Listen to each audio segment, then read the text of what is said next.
Those were the last words Maylene Carter heard before her mother-in-law slammed the door in her face. 3 years of marriage reduced to a suitcase on the porch and a diagnosis she couldn't fix. Barren, worthless, discarded. But what her ex-husband's family didn't know was that sometimes the greatest stories don't begin with triumph. They begin with survival. This is the story of a woman who lost everything, only to discover she'd been searching in all the wrong places. If you're watching from anywhere in the world, drop your city in the comments. I want to see how far this journey travels. And stay until the end, trust me. The rain started the moment Maylene Carter stepped off the brownstone porch for the last time. Not the gentle kind that whispers against windows and makes people sigh about cozy evenings. This was the brutal, unforgiving type. The kind that soaks through coats in seconds and turns perfectly maintained hair into dripping ropes. The kind that feels personal. Maylene stood there anyway, one hand gripping the handle of her suitcase, the other clutching the black umbrella that had already turned itself inside out. Behind her, the front door of 1847 Ashmont Avenue, the house she'd called home for 3 years, remained firmly shut. The porch light, which she'd always insisted on keeping lit, "It's welcoming, Daniel, it says people live here who care," had been switched off. The message was clear. She wasn't people. She didn't live here, and no one cared. "Ma'am, you need me to wait?"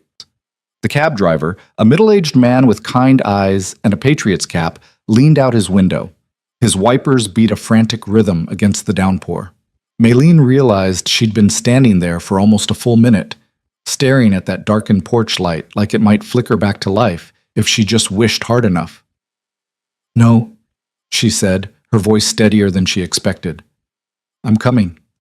She turned away from the house, from the life she'd tried so desperately to build inside it, and walked toward the cab. Each step felt like pulling her feet from cement. The suitcase wheels caught on every crack in the sidewalk, making her journey to the curb a series of stumbles and stops. Fitting, really. That's how the whole marriage had been.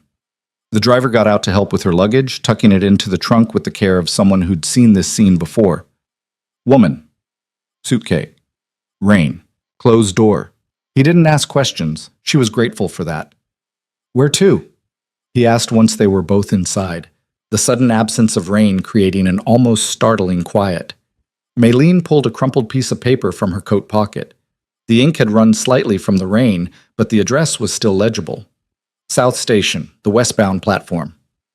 He nodded and pulled away from the curb. Maylene didn't look back. There was nothing to see anyway, just a house that had never really been hers, occupied by a man who'd never really been her husband, not in any way that mattered. The fight, if you could even call it that, had happened 3 days ago. It wasn't dramatic. There was no screaming, no thrown dishes, no desperate pleas. That would have required passion, and their marriage had run out of that commodity somewhere around month 9, right after the second fertility specialist had delivered the same news as the first. Maylene had been in the kitchen, methodically chopping vegetables for a dinner Daniel probably wouldn't eat. He'd been working late 4 nights that week, though she'd stopped believing that excuse around the time she'd smelled perfume on his collar. Not her perfume, something younger, brighter, more hopeful. The front door had opened, and she'd heard 2 sets of footsteps. Her stomach had dropped. Daniel never brought anyone home. The house was hers to manage, hers to maintain, hers to exist in quietly while he built his real life somewhere else. That was the unspoken arrangement they'd fallen into after the doctors had made it clear that Maylene's body was, as his mother so delicately put it, not fit for purpose. "Maylene!" Daniel's voice had carried that particular tone he used when he wanted to sound reasonable, patient, like he was dealing with a child or a particularly slow employee. "Can you come to the living room, please?" She'd set down the knife with the deliberate care of someone trying to steady their hands and walked into the next room. Daniel had been standing by the fireplace. His power position, he called it. The place he stood when he wanted to feel tall. Next to him, perched on the edge of the cream sofa that Maylene had spent 2 months selecting, was his mother. Patricia Ashford Carter was 72 years old and had the kind of beauty that came from good genetics, better plastic surgery, and the absolute certainty that she was superior to everyone around her. Her silver hair was always perfectly coiffed. Her clothes were always perfectly pressed. Her smile was always perfectly cold. She hadn't been smiling that day. "Maylene," Patricia had said, her voice carrying the clipped consonants of someone who'd attended boarding schools with names instead of addresses. "Sit down. We need to discuss your situation." "My situation?" Maylene had remained standing. Some instinct, maybe the same one that tells small animals when a predator is near, had told her that sitting would be a mistake. "Your inability to provide my son with an heir," Patricia had said, as casually as if she were discussing the weather. "It's been 3 years. The doctors have been quite clear. And frankly, this has gone on long enough." Maylene's eyes had flicked to Daniel. He'd been studying the fireplace mantel with great interest, his jaw tight, not defending her, not even looking at her. "I've consulted with our attorney," Patricia had continued, pulling a folder from her expensive leather handbag. "The prenuptial agreement your parents signed—" "My parents are dead," Maylene had said quietly. Patricia had waved this away like an inconvenient detail. "The agreement clearly states that in the event the marriage fails to produce children within 5 years, dissolution can be initiated without the standard waiting period. We're being generous by not making you wait the full term." "Generous," Maylene had repeated, tasting the word. It was bitter. "The house is in the family trust. You'll need to vacate within the week. Daniel has already moved most of your personal effects to the guest room. I've arranged for a storage unit. Where is she supposed to go?" The question had come from Daniel, surprising everyone, including himself. He'd finally looked up from the fireplace, his face flushed. For a moment, Maylene had felt something flicker in her chest. Hope, maybe. Or just the memory of it. Patricia had looked at her son the way you might look at a dog that had suddenly started speaking French. "That's hardly our concern. She has friends, presumably. Family somewhere, I'm sure." "I don't," Maylene had said. Both of them had looked at her then. "I don't have family. My parents died in a car accident when I was 19. I worked 3 jobs to get through college. I met Daniel at a hospital fundraiser. I had friends before we got married, but..." She'd trailed off. But what? But they drifted away when she'd become Mrs. Daniel Carter, when her life had shrunk to the size of this house, and this marriage, and the endless cycle of appointments and tests and failures. "Well," Patricia had said, snapping the folder shut with finality. "That's unfortunate, but it doesn't change the facts. You failed to fulfill your primary obligation. The marriage is over. You have until Saturday." That had been Wednesday.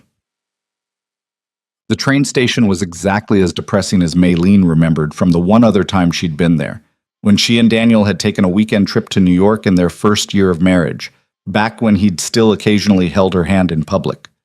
The westbound platform was nearly empty at 7 in the evening. Just a handful of travelers, a college student with enormous headphones, an elderly couple sharing a thermos of something that smelled like coffee, and a businessman who kept checking his watch like he could intimidate time into moving faster. Maylene's train wasn't due for another 40 minutes. She sat on a cold metal bench, her still damp coat making her shiver, and pulled out her phone. 23% battery. No new messages. The wallpaper was still the default image it had come with. She'd never bothered to personalize it with photos of her and Daniel. Some part of her had always known.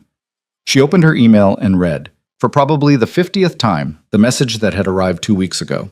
"Dear Ms. Carter, thank you for your inquiry regarding the position of household manager at Sweetwater Ranch. While we typically prefer candidates with agricultural experience, your references and background in hospitality management are impressive. The position includes room and board in exchange for managing the main house, coordinating meals, and providing general household support. The ranch owner, Mr. Caleb Boone, is a widower with 2 children and requires someone who can start immediately.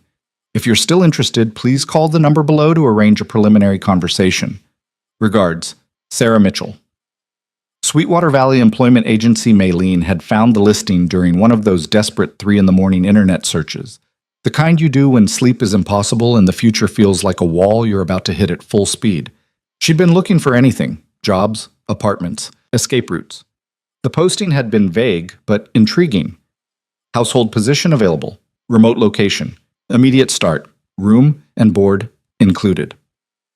She'd applied on impulse, not really believing anything would come of it, but Sarah Mitchell had called 3 days later, and they'd had a conversation that Maylene still wasn't entirely sure had been real. "I'm going to be honest with you," Sarah had said, her voice warm and matter-of-fact in that particularly Midwestern way. "This isn't a normal household position. Caleb Boone is a good man, but he's drowning. His wife died 2 years ago, and he's been trying to run a cattle ranch while raising 2 kids on his own. The house is chaos. The kids are struggling. He needs help, but he's too proud to admit it.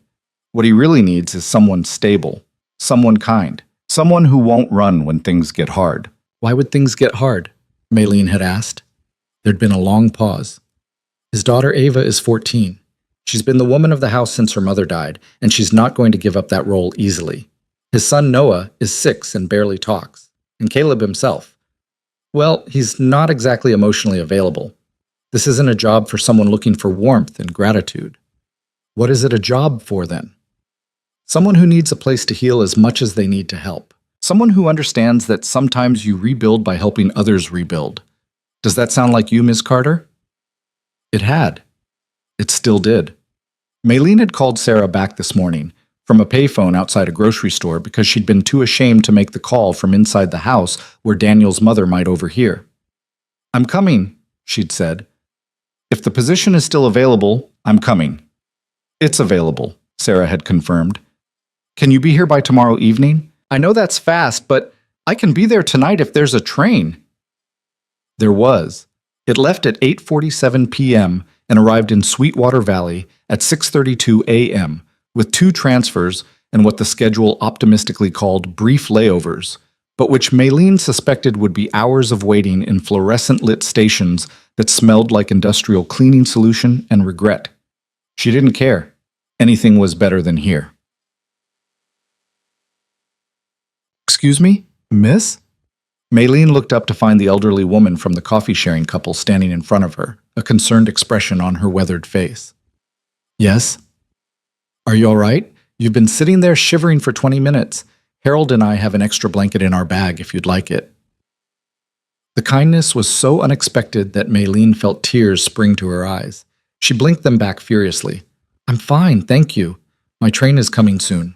The woman, small and round, with the kind of face that suggested she'd spent a lifetime smiling, tilted her head.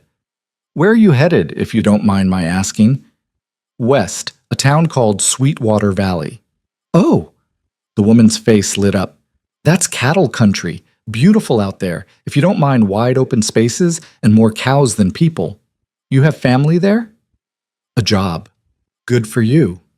The woman patted Maylene's shoulder with a weathered hand.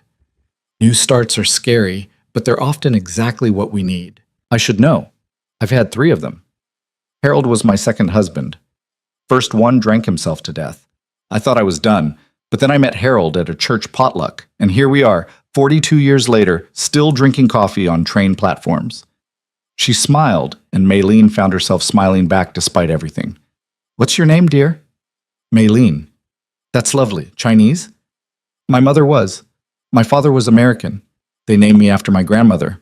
Well, Maylene, you remember something for me?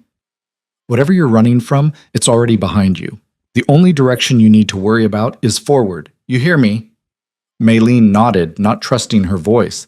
The woman patted her shoulder once more and returned to Harold, who handed her the thermos and wrapped an arm around her shoulders. Maylene watched them and felt something crack in her chest. Not breaking, that had already happened. This was different. This was the first piece falling away. But the train, when it finally arrived, was older than Maylene expected and less crowded. She found a seat by a window and tucked her suitcase in the overhead compartment. The fabric on the seats was worn thin in places, and someone had carved Jenny plus Mike Forever into the plastic of the window frame. Maylene wondered if Jenny and Mike were still together. Probably not. Forever was a lie people told themselves to make the present more bearable. The train lurched into motion with a sound like a dying animal, then settled into a rhythmic rumble. The city began to slide past the window, buildings giving way to suburbs, giving way to the kind of industrial areas that exist in the margins of every major city. Warehouses, storage units, abandoned factories with broken windows. Maylene's reflection stared back at her from the dark glass. She looked terrible. Her hair, which she'd always kept carefully styled because Patricia insisted that a Carter wife should be presentable at all times, hung in damp tangles. Her face was pale, shadows under her eyes that spoke of too many sleepless nights. Her coat was wrinkled and still wet, but her eyes Her eyes were different than they'd been 3 days ago. They were angry. She'd spent 3 years being sad, being apologetic, being the woman who'd failed, who couldn't do the one thing that apparently mattered. She'd absorbed every disappointed look from Daniel, every cutting comment from Patricia, every pitying glance from the doctors who'd delivered the same verdict over and over. "I'm sorry, Mrs. Carter. Some women simply can't conceive." As if she didn't know, as if her body hadn't already told her, month after month, with the cruel regularity of a clock that only counted failures. But sitting on this train, watching Boston disappear behind her, Maylene felt something shift. She wasn't sad anymore. She was furious. Not at her body. That was a trap she'd fallen into too many times, hating herself for something she couldn't control. No, she was furious at Daniel for being too weak to stand up to his mother. Furious at Patricia for treating her like a broken appliance that could be discarded when it stopped working. Furious at herself for accepting it for so long. 3 years.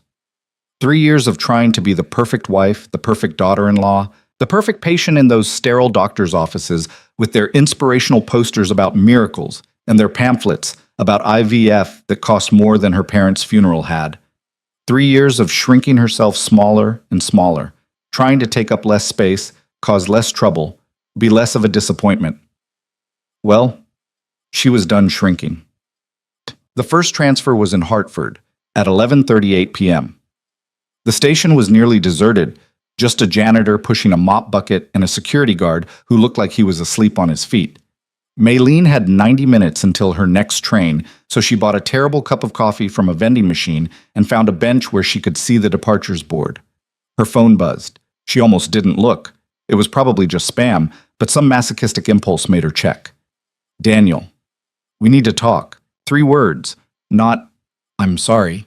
Not, "I was wrong." Not even, "Are you okay?" Just, "We need to talk." She stared at the message for a long moment, her thumb hovering over the keyboard. Part of her, the part that had spent 3 years trying to be what he wanted to respond, wanted to ask what he needed to talk about, wanted to give him one more chance to be the man she'd thought he was when they'd met. But that man had never existed. The Daniel she'd married at 24, standing in a garden full of white roses that Patricia had selected, had been a performance. The real Daniel was the one who stood silently while his mother called his wife a failure. The real Daniel was the one who'd moved her belongings to the guest room without even telling her to her face. Maylene deleted the message and turned off her phone. The second transfer was in Albany at 3:17 a.m. This station was slightly more populated. Late-night travelers with the glazed expressions of people who existed in that strange liminal space between days. Maylene bought a stale sandwich from a 24-hour convenience store and ate it mechanically, not tasting anything. Her next train didn't leave until 4:45 a.m. She found a quieter corner of the station and leaned against her suitcase, closing her eyes. Not sleeping, she'd learned long ago that she couldn't sleep sitting up, but resting, conserving energy. First time running away? Maylene's eyes snapped open. A woman was sitting 2 seats down, maybe mid-50s, with graying hair pulled into a messy bun, and the kind of face that suggested she'd lived several complete lives and had strong opinions about all of them. She was wearing a denim jacket covered in pins with various slogans. Nevertheless, she persisted. Well-behaved women rarely make history. "I'm not bossy. I'm the boss." "Excuse me?" Maylene said. The woman gestured at Maylene's suitcase. "1 bag. No return ticket. That look in your eyes like you're waiting for someone to tell you to come back. Classic runaway profile. Don't worry, I'm not judging. I've done it twice myself, once at 23, once at 47. Both times were the right call." Maylene wasn't sure whether to be offended or impressed. "I'm not running away. I'm going to a job." "Sure. And I'm going to visit my sister in Buffalo." The woman grinned. "We're both lying, but at least we're doing it with style. I'm Donna, by the way." Maylene. Pretty name. So what's his deal? Cheater? Abuser? Mama's boy? That's none of your business. Fair. Donna pulled out a pack of gum and offered a piece to Maylene, who shook her head. "But here's the thing about running away, and I say this with the authority of someone who's done it successfully. The first 24 hours are the hardest. Your brain keeps trying to convince you to go back. It'll tell you that whatever you're leaving can't be that bad, that you're overreacting, that you should give him one more chance. I don't. Your brain is a liar, Donna continued, unwrapping her gum. It's scared of change, so it'll try to drag you back to what's familiar, even if what's familiar is slowly killing you. You want my advice? Not really. I'm going to give it to you anyway. Whatever you left behind, it's already over. The version of yourself that lived there is dead. Mourn her if you need to, but don't go back and try to resurrect her. She's done. You're someone new now, someone who gets on trains in the middle of the night with one suitcase and moves towards something instead of just away from something. Maylene felt something tighten in her throat. You don't know what you're talking about. Maybe not. Donna stood up, shouldering a backpack that looked like it had been through several wars. But in 6 months, when you're settled wherever you're going, remember this conversation. Remember that some random woman in a train station at 3 a.m. told you that you're going to be fine. Better than fine. You're going to be free. She walked away before Maylene could respond, disappearing into the sparse crowd of late-night travelers. Maylene sat there for a long time, staring at the departures board without really seeing it. Free. When was the last time she'd felt free? The final train was smaller, older, and smelled faintly of livestock. Maylene was the only passenger in her car. She stretched out across 2 seats, using her coat as a blanket, and watched the darkness outside the window gradually give way to the gray pre-dawn light. She must have dozed off at some point because she woke with a start to the conductor's voice crackling over the intercom. Sweetwater Valley Station, next stop. Sweetwater Valley, 3 minutes. Maylene sat up, her neck stiff, her mouth tasting like the terrible coffee she'd drunk hours ago. She checked her phone, 6:28 a.m., 4% battery. The landscape outside the window had completely changed. Gone were the cities, the suburbs, the industrial sprawl. Instead, there were fields, vast rolling expanses of land that seemed to go on forever. In the distance, mountains rose against the pale sky. The sun was just beginning to crest the horizon, painting everything in shades of pink and gold. It was beautiful. Maylene had spent her entire life in cities, Boston, then Philadelphia for college, then back to Boston. She'd never seen this much open space. It should have felt empty, but instead it felt possible, like there was room for something new. The train began to slow. Sweetwater Valley Station turned out to be a small wooden platform with a single bench and a sign that had seen better decades. There was no station building, no ticket counter, no crowds. Just the platform, a gravel parking lot, and beyond that, the small town itself. A main street with maybe a dozen buildings, including what looked like a general store, a diner, and a post office. The train shuddered to a stop. Maylene gathered her suitcase and stepped onto the platform.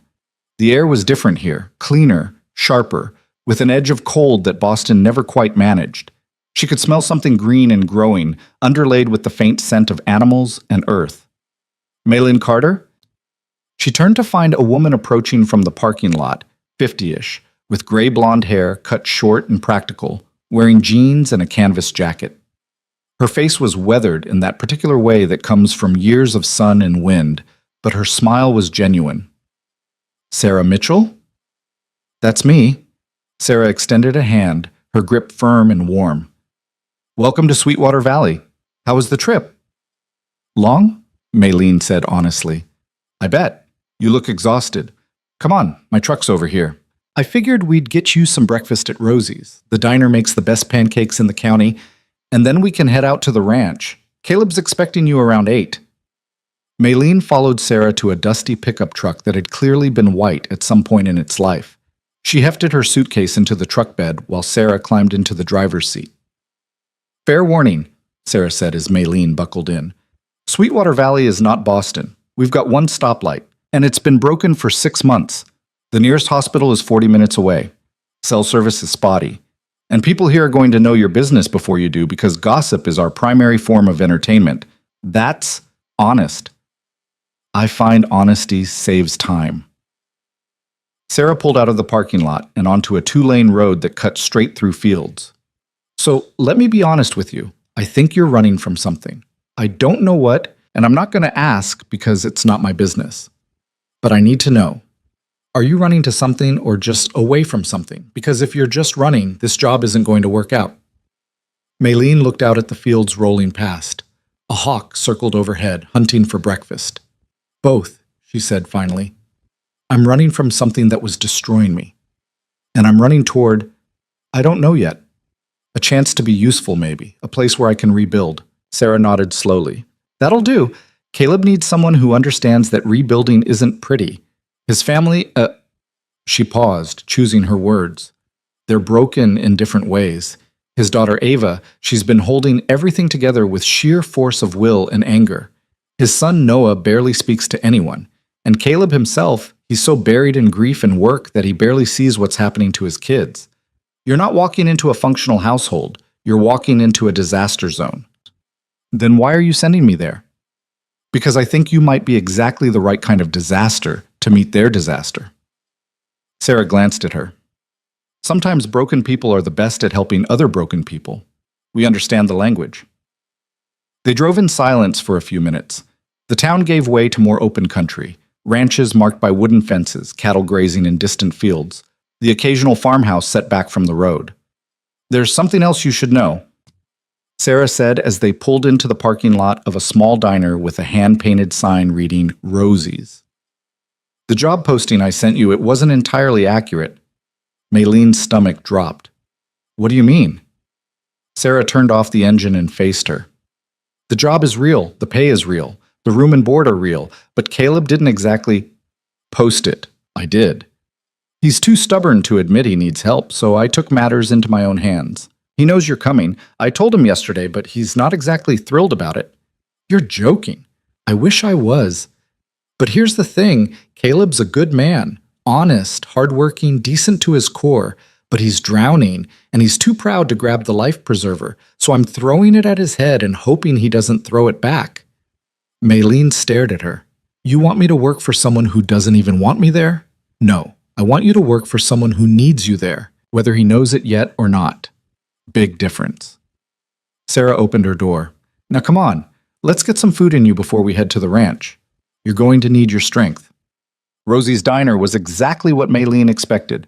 Red vinyl booths, a counter with swivel stools, a jukebox in the corner that probably hadn't worked since 1987, and a heavy-set woman behind the counter with a name tag that read Rosie and an expression that suggested she didn't suffer fools.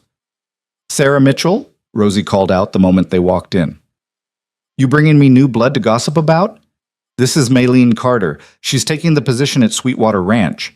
Rosie's eyebrows shot up. Caleb finally admitted he needs help. Hell must have frozen over. Sit, sit. Coffee? Plate. Maylene said, sliding into a booth.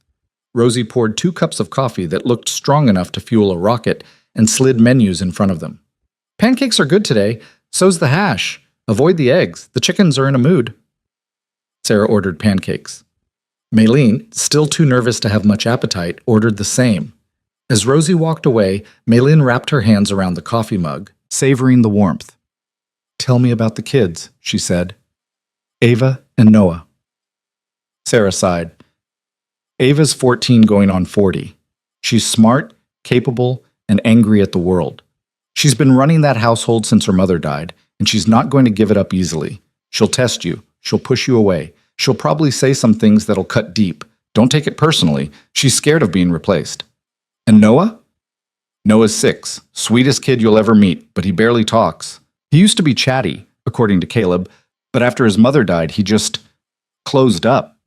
He communicates mostly in nods and shakes of his head.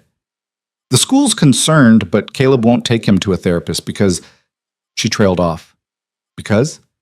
Because Caleb doesn't believe in asking for help. He thinks you should be able to handle your own problems.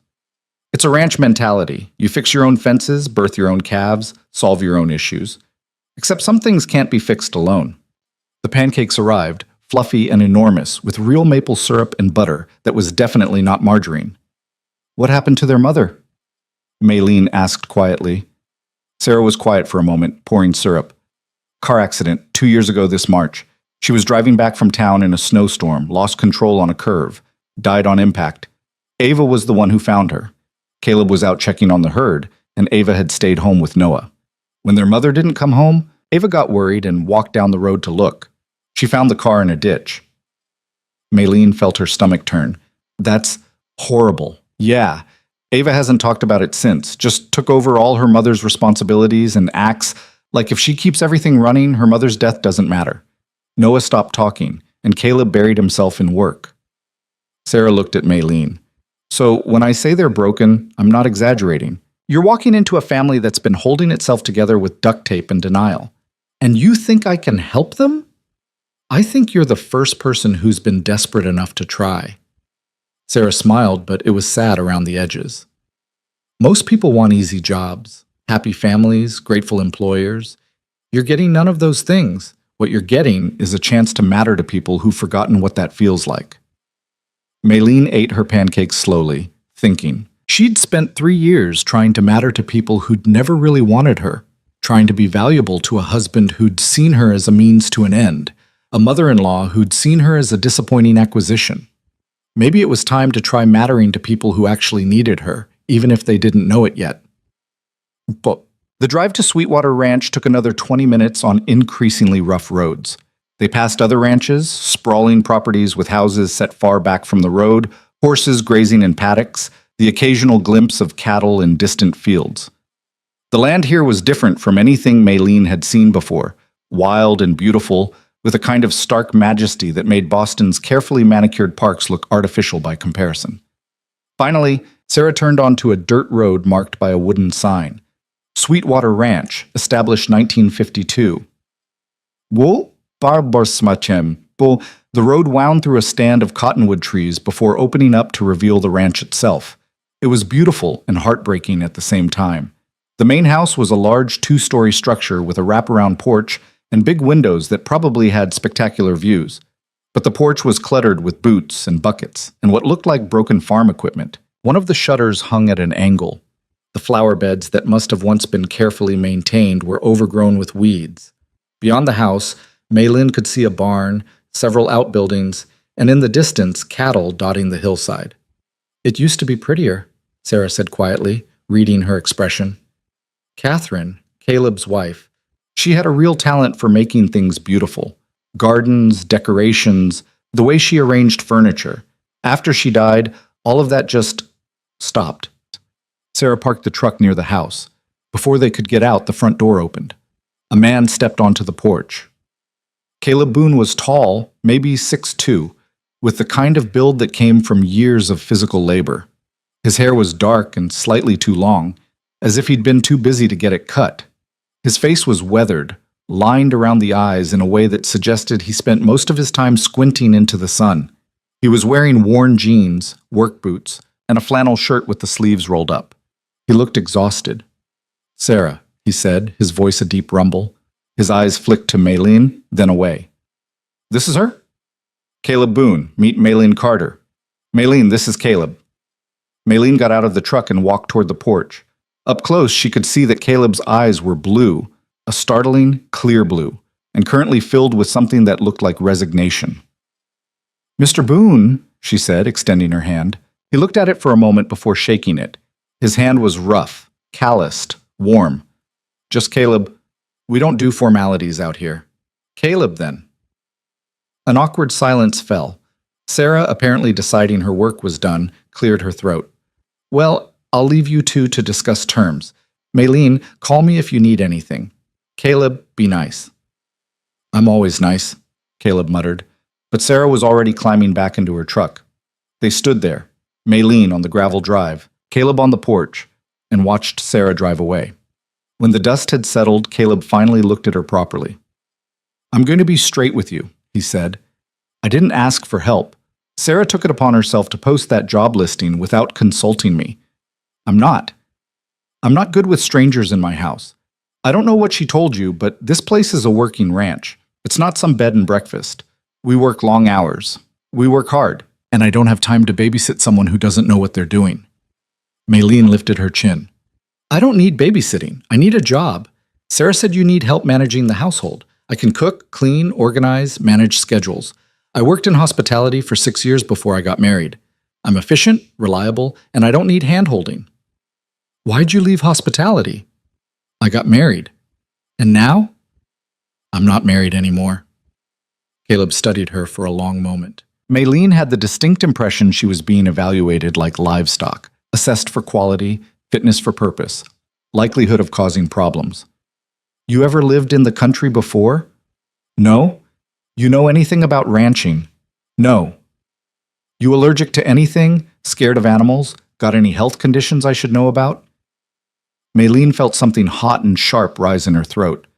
I can't have children, she said flatly. If that's what you're asking. Caleb's expression didn't change. That wasn't what I was asking. I was asking if you've got asthma or a fear of dogs or something that's going to be a problem. But since you brought it up, he paused. I've already got 2 children. I don't need more. If you're okay with that, then we're fine. Maylene felt something unknot in her chest. I'm okay with that. All right then. Caleb gestured toward the house. Come on, I'll show you around. He led her inside. The house was exactly as Sarah had suggested. Beautiful bones, but neglected. The living room had comfortable furniture and a stone fireplace, but there were papers scattered on every surface, muddy boot prints on the floor, and what looked like a week's worth of dishes stacked in the kitchen sink. I know it's a mess, Caleb said, not sounding particularly apologetic. Like I said, I've been managing on my own. The kids do their best, but Ava's got school and Noah's too young to be much help. Where are they now? Ava's at school. Noah's with my neighbor, Ellen. She watches him during the day. I'll pick him up later. He showed her the rest of the house. A formal dining room that clearly hadn't been used in years, a mudroom crammed with coats and boots, a laundry room where clothes were piled in what appeared to be a complex archaeological system. Upstairs were 4 bedrooms. Caleb's was at the end of the hall, door closed. Ava's room was next to it, with a handmade "Keep Out" sign on the door. Noah's room was across the hall. The door opened to reveal a space that looked too tidy, too carefully controlled for a 6-year-old. This one's yours, Caleb said, opening the 4th door. The room was simple but nice. A double bed with a worn quilt, a dresser, a small desk under a window that looked out over the fields. It was clean, at least. Someone had made an effort. It was Catherine's sewing room, Caleb said quietly. Before. I cleared it out last week when Sarah told me you were coming. Maylene set her suitcase down by the bed.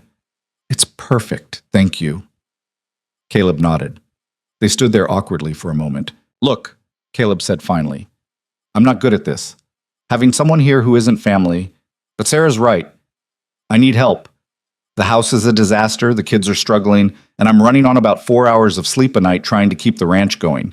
So if you're willing to stay, I'll pay you what Sarah said in the listing, room and board plus $500 a week. You'll have Sundays off. In exchange, you keep the house running, cook meals, and generally keep things from falling apart. Does that work for you? Yes. Good. You can start tomorrow. Today, just settle in. I've got to get back to work. He turned to leave, then paused. One more thing. Ava's going to hate you. What? My daughter. She's going to hate you. Just be prepared for that. She's been the woman of this house for 2 years, and she's not going to give it up without a fight. Why are you telling me this? Caleb's expression was unreadable. Because the last 3 people Sarah hired quit within a week. I figure if you know what you're getting into, maybe you'll last longer. He left before Maylene could respond. She stood in her new room, in this strange house, in this strange place, with this strange grieving family, and felt the enormity of what she'd done crash over her. She'd left everything she knew for this. A house that didn't want her. A man who barely spoke to her. A daughter who was going to hate her. A son who didn't speak at all. But as she looked out the window at the vast expanse of land, at the mountains in the distance and the endless sky, she felt something she hadn't felt in 3 years. She felt like she'd finally stopped running away from something. And maybe, just maybe, she'd started running towards something instead. Maylene spent the rest of that first day unpacking her single suitcase and trying not to think about how few possessions she actually owned. 3 years of marriage and everything she had fit into one bag. Clothes, mostly. Practical things she'd bought herself because Patricia had always criticized her taste. A few books. A photo of her parents taken before the accident, the edges worn from too much handling. Her laptop. A small jewelry box containing exactly 2 items. Her grandmother's jade bracelet and a pair of pearl earrings her mother had given her for her college graduation. She'd left her wedding ring on the kitchen counter in Boston. Hadn't even considered bringing it. By the time she'd finished, it was barely noon. The house was silent except for the occasional creak of settling wood and the distant lowing of cattle. Caleb had disappeared somewhere onto the ranch. Maylene stood in the kitchen, surveying the disaster zone, and made a decision. If she was going to be here, she might as well be useful. She started with the dishes. The sink was full of them, crusty plates, glasses with dried milk residue, silverware that looked like it hadn't been properly washed in weeks. The dish soap was nearly empty. The sponge was falling apart. She found a pair of rubber gloves under the sink and got to work. It took her 2 hours to clean the kitchen properly. She washed every dish, scrubbed the counters, swept the floor, wiped down the cabinets. She found a mop in the laundry room and used it on the tile floor, which turned the water black on the first pass. By the time she finished, her back ached and her hands were wrinkled despite the gloves. But the kitchen looked almost normal, clean, at least. She was standing back admiring her work when the front door opened. Footsteps. Heavy ones. Then Caleb appeared in the kitchen doorway. He stopped, stared at the clean kitchen, then at her. "I thought I told you to settle in today." "I did. This helped me settle in." He walked to the counter, ran a hand over the clean surface like he wasn't sure it was real. "You didn't have to do this." "I know, I wanted to." Caleb opened the refrigerator, pulled out a beer, then seemed to think better of it and put it back. He grabbed a glass of water instead. "Ava's going to be home soon. Bus comes at 3:30. Maylene glanced at the clock. It was 3:15. Do you want me to meet her, or might as well? Fair warning, though, she's not going to be happy." That turned out to be the understatement of the century. The school bus rumbled to a stop at the end of the long driveway at exactly 3:32. Maylene watched from the porch as a girl climbed down the steps and started walking toward the house. Ava Boone was tall for 14, nearly 5'8", with her father's dark hair pulled back in a practical ponytail. She was wearing jeans, boots, and a flannel shirt that looked like it had been through several seasons of hard use. She walked with the kind of stride that suggested she'd been working on ranches since she could walk. She made it halfway up the driveway before she noticed Maylene on the porch. She stopped. Her entire body went rigid. Then she started walking again, faster, her jaw set in a way that made Maylene think of Patricia. "Who are you?" Ava demanded the moment she reached the porch steps. Not hi, or hello, or even excuse me.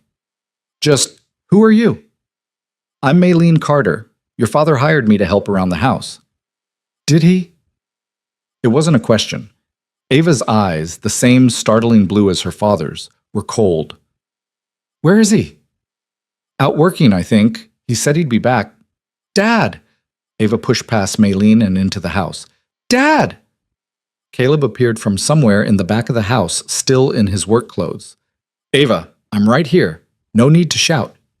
"Who's that woman?" "Her name's Maylene. She's going to be helping out around here." "We don't need help." "Yeah, we do." "I've been managing fine." Caleb's expression softened slightly. "I know you have, sweetheart, but you shouldn't have to. You should be focusing on school and your friends, not running a household." "I don't have friends, and school's fine." Ava's voice was flat, matter-of-fact. "We don't need some stranger coming in here, and it's not up for discussion, Ava. You didn't even ask me. I'm your father. I don't have to ask you." Maylene, still standing on the porch, felt acutely uncomfortable. This wasn't her conversation to be part of. She started to back away, but Ava's voice stopped her. "What's she going to do exactly? Cook? I can cook? Clean? I've been cleaning. Is she going to tuck Noah in at night? Read him stories? Because I've been doing that too. So what exactly do we need her for?" The word her dripped with contempt. Caleb's jaw tightened. "Ava, she's going to leave anyway. They all do.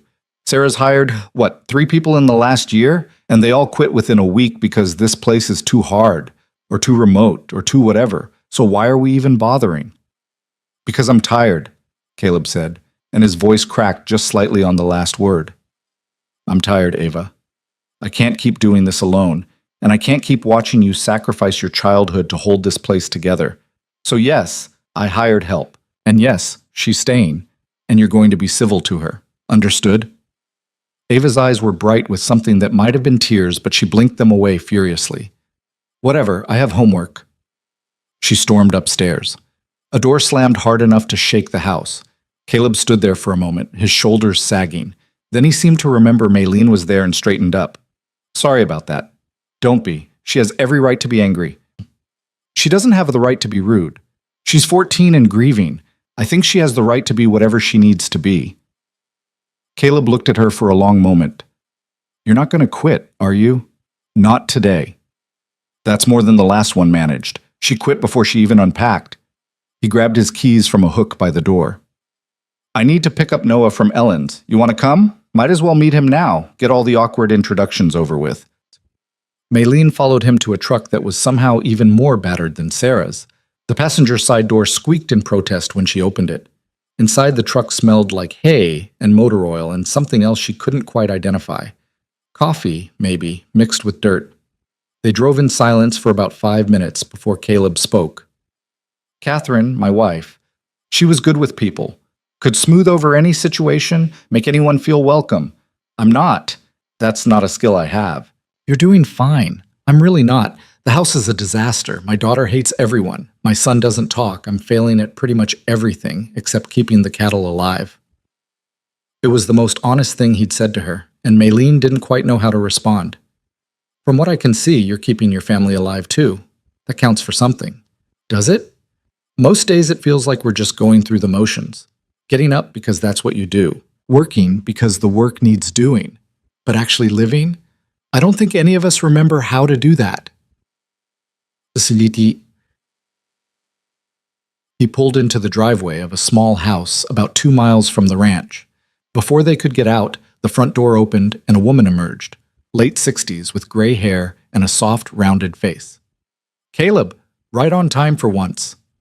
Her eyes flicked to Maylene with open curiosity. And who's this? Ellen. This is Maylene Carter. She's helping out at the house. Maylene, Ellen Morrison. She's been watching Noah for me. Ellen's face lit up. Oh, thank goodness. Sarah told me she'd found someone, but I didn't believe it until now. Come in, come in. Noah's in the living room. We've been building with blocks. The house was warm and smelled like cookies. Ellen led them to a living room where a small boy sat on the floor, carefully stacking wooden blocks into an elaborate tower. Noah Boone was tiny for 6, delicate, almost fragile looking, with his mother's blonde hair and his father's blue eyes. He was wearing jeans and a sweatshirt with a cartoon dinosaur on it. He looked up when they entered, and his face brightened when he saw Caleb. But he didn't say anything, just smiled and went back to his blocks. Noah, buddy, come say hi. Caleb knelt down next to him. This is Miss Maylene. She's going to be staying with us for a while. Noah looked at Maylene. His eyes were solemn, assessing. Then he held up one of his blocks, a blue rectangle, and pointed to her, then to the block. I think he's asking if you want to build with him, Ellen said softly. Maylene sat down on the floor, ignoring the protest from her knees. I'd love to. For the next 10 minutes, she and Noah built in companionable silence. He would hand her blocks, and she would add them to the tower according to some pattern only he understood. When the tower finally fell, as all block towers eventually do, he didn't cry or get upset. He just started building again. He's been like this since Catherine died, Ellen murmured to Caleb while Maylene played with Noah. Quiet. Internal. The school counselor says he's processing trauma, that he'll talk when he's ready. But it's been 2 years. I know. Maybe having a woman in the house again will help. He loved his mother so much. Maybe Miss Maylene can... Let's not put that pressure on her, Caleb said, but his voice was tired. She's here to help with the house, not fix my broken kid. He's not broken, Maylene said, not looking up from the blocks. He's just quiet. There's a difference. Noah handed her another block. This one was red. He smiled at her, small, tentative, but real. The drive back to the ranch was quieter. Noah sat in the back seat of the truck, looking out the window. Maylene watched him in the side mirror, this silent little boy who carried so much grief in such a small body. Does he ever talk? She asked Caleb quietly. At all? Sometimes. To Ava, mostly. A word here and there to me, but not like he used to. Catherine said he talked non-stop before she died. Questions about everything, stories about nothing, now. Caleb's hands tightened on the steering wheel. Now, I can't remember the last time I heard him laugh. When they got home, Ava was in the kitchen, aggressively making dinner. She'd pulled out ingredients for spaghetti and was chopping an onion with more force than was strictly necessary. "I've got dinner," she announced without looking at any of them. "It'll be ready in 30 minutes. "Ava, you don't have to." "I said I've got it." Caleb looked at Maylene helplessly. She gave a small shrug. "Pick your battles," her expression said. Dinner was tense and silent. Ava had made enough spaghetti to feed a small army, and it was actually quite good. But she served it with the energy of someone proving a point. "See? I can do this. You don't need her." Noah ate carefully, methodically twirling exactly 3 strands of spaghetti on his fork each time. Caleb ate quickly, like eating was a chore to get through. Ava didn't eat at all, just pushed food around her plate. Maylene tried to make conversation. "This is delicious, Ava. Where'd you learn to cook?" Ava's fork scraped against her plate. "My mom taught me." She must have been a good teacher. She was. The temperature in the room dropped about 20 degrees. After dinner, Ava immediately started clearing plates. When Maylene tried to help, Ava physically moved between her and the sink. "I've got it. I can help. I said I've got it." Caleb, standing in the doorway, rubbed his face. "Ava, you're being rude." "I'm being efficient. There's a difference." "Ava, I have homework. I'll do the dishes after." She walked past them, her shoulder deliberately bumping Maylene's, and disappeared upstairs. Noah, who'd been watching all of this silently, tugged on Caleb's sleeve. "What, buddy?" Noah pointed upstairs, then at Caleb, then made a gesture that looked like an explosion. "Yeah, your sister's pretty mad," Caleb agreed. "She'll get over it." But he didn't sound convinced. That night, lying in bed in her new room, Maylene stared at the ceiling and wondered what she'd gotten herself into. She could hear Ava moving around in the next room, angry footsteps, a drawer slamming, music turned up just slightly too loud. A 14-year-old girl's way of saying, "I'm still in control here." Across the hall, all was silent. Noah's room was dark, but Maylene could picture him in there. This quiet little boy who'd lost his mother and his voice in the same accident. And downstairs, she could hear Caleb still moving around. She checked her phone. It was past midnight. The man apparently didn't sleep. This family was broken in ways she didn't fully understand yet, and Ava was right. She'd probably fail at this. The other 3 had. But maybe, Maylene thought as she finally drifted off, maybe she was just stubborn enough to stay. The next morning, Maylene woke at 5:30 to the sound of boots on the stairs. She threw on jeans and a sweater and went downstairs to find Caleb in the kitchen, making coffee. "You're up early," he said. "So are you. Ranch doesn't run itself. I've got to check the herd, fix a fence that went down yesterday, and about 15 other things before noon." He poured coffee into a travel mug that had definitely seen better days. "There's coffee if you want it. Ava gets up around 6 for school. Noah sleeps till 7, usually." "What do you want me to do today?" Caleb looked around the kitchen, which was still clean from yesterday's effort. "Whatever you think needs doing. I trust your judgment." He left before she could respond. Maylene spent the next hour making a mental inventory of the house. The kitchen was clean now, but the living room was still chaotic. The laundry situation was desperate. The bathrooms needed attention. And everywhere she looked, there were signs of a household that had been running on autopilot for too long. At 6:15, she heard movement upstairs. Ava, right on schedule. Maylene had made breakfast, scrambled eggs, toast, bacon. Nothing fancy, but hot and ready. Ava came downstairs in her school clothes, her hair already pulled back, her backpack over one shoulder. She stopped when she saw the table set for breakfast. "I don't eat breakfast. Everyone should eat breakfast. I don't have time. It's 6:15. The bus doesn't come until 7:30. You have time." Ava's jaw set in that stubborn line. "I'm not hungry." "You didn't eat dinner last night either." "So? So you're a teenage girl who needs fuel. Sit down and eat something." "You're not my mother." The words hung in the air between them, sharp as broken glass. Maylene kept her voice level. "I know I'm not. I'm not trying to be. But I made breakfast and you need to eat, so sit down and have some food. And if I don't, then you don't. But the food's here if you want it." Ava stared at her for a long moment. Then, with exaggerated slowness, she sat down and took exactly 1 piece of toast. She ate it dry, without butter or jam, maintaining eye contact with Maylene the entire time. It was the most aggressive display of toast eating Maylene had ever witnessed. "There," Ava said when she'd finished. "Happy?" "Thrilled."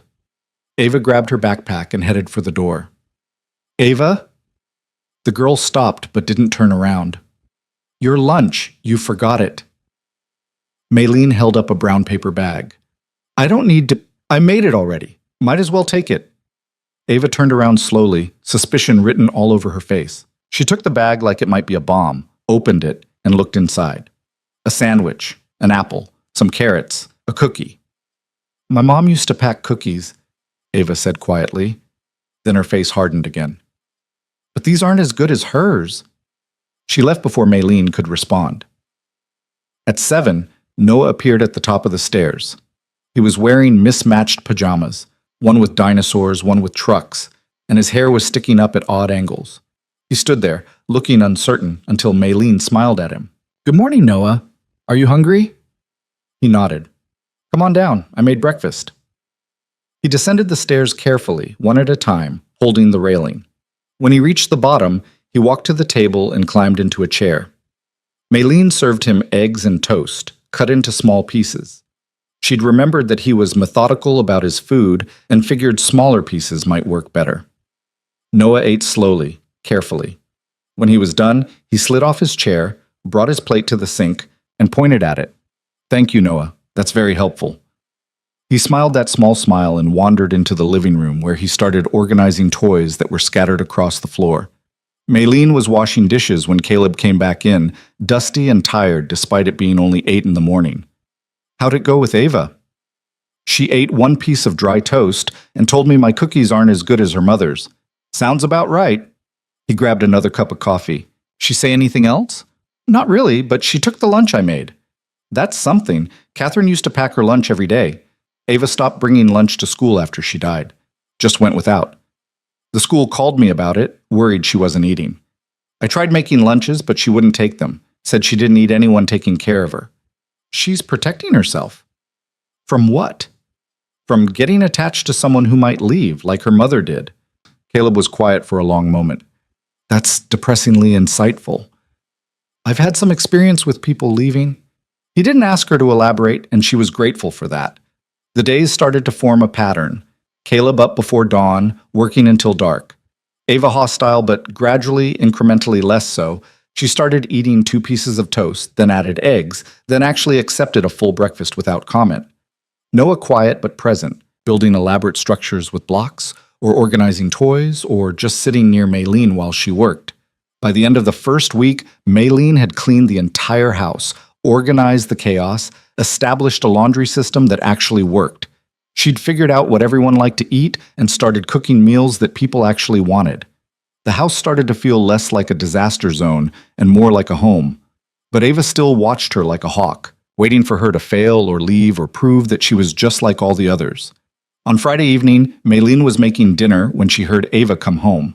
The girl walked into the kitchen, dropped her backpack, and stood there. "Can I ask you something?" Ava said.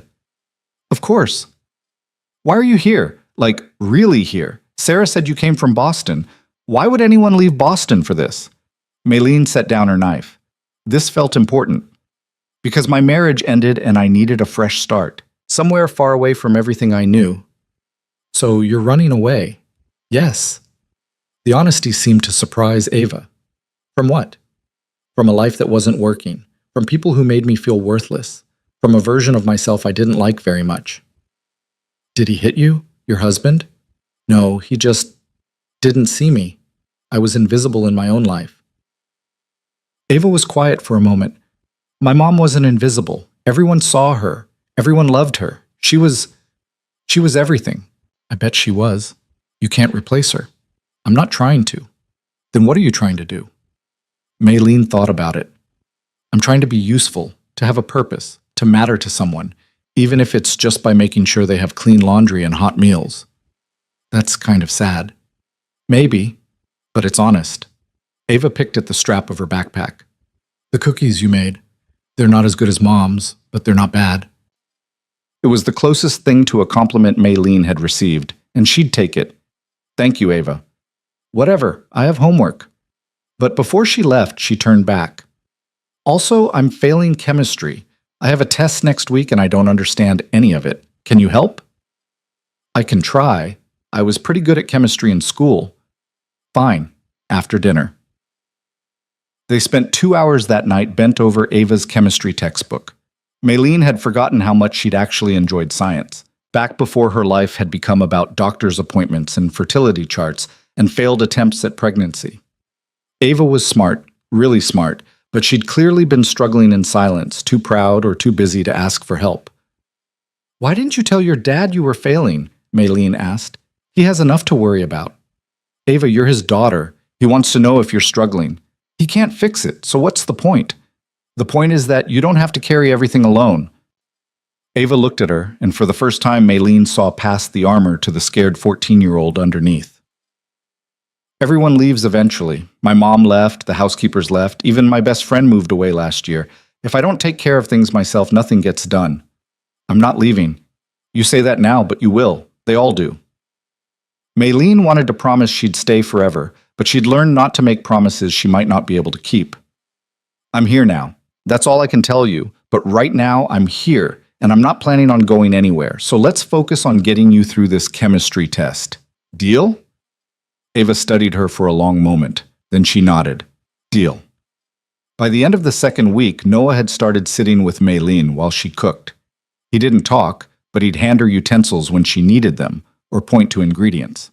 She started letting him help with simple tasks, stirring batter, arranging vegetables, setting the table. One evening, while they were making cookies together, Noah tugged on her sleeve. When she looked down, he pointed to the mixing bowl, then to himself, then made a stirring motion. "You want to stir?" He nodded.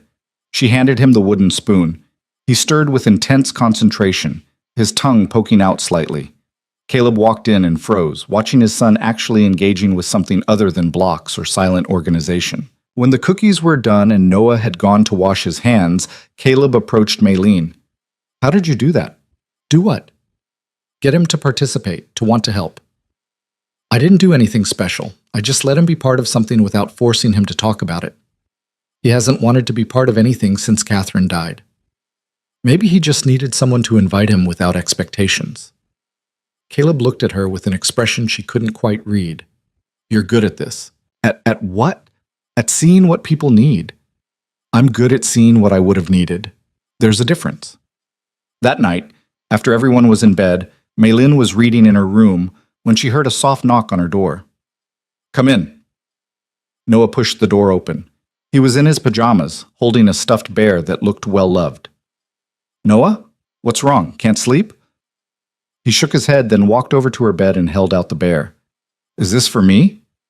He shook his head again, then pointed to himself, then to her, then made a gesture she'd learned meant stay. "You want to stay here?" He nodded. "Did you have a bad dream?" Another nod. Maylene pulled back her covers. "Okay, come on." Noah climbed into bed next to her, clutching his bear. Within minutes, he was asleep.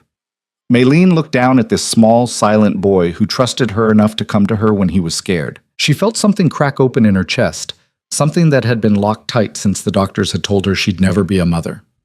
She wasn't his mother. She never would be. But maybe, just maybe, she could be someone who mattered to him anyway.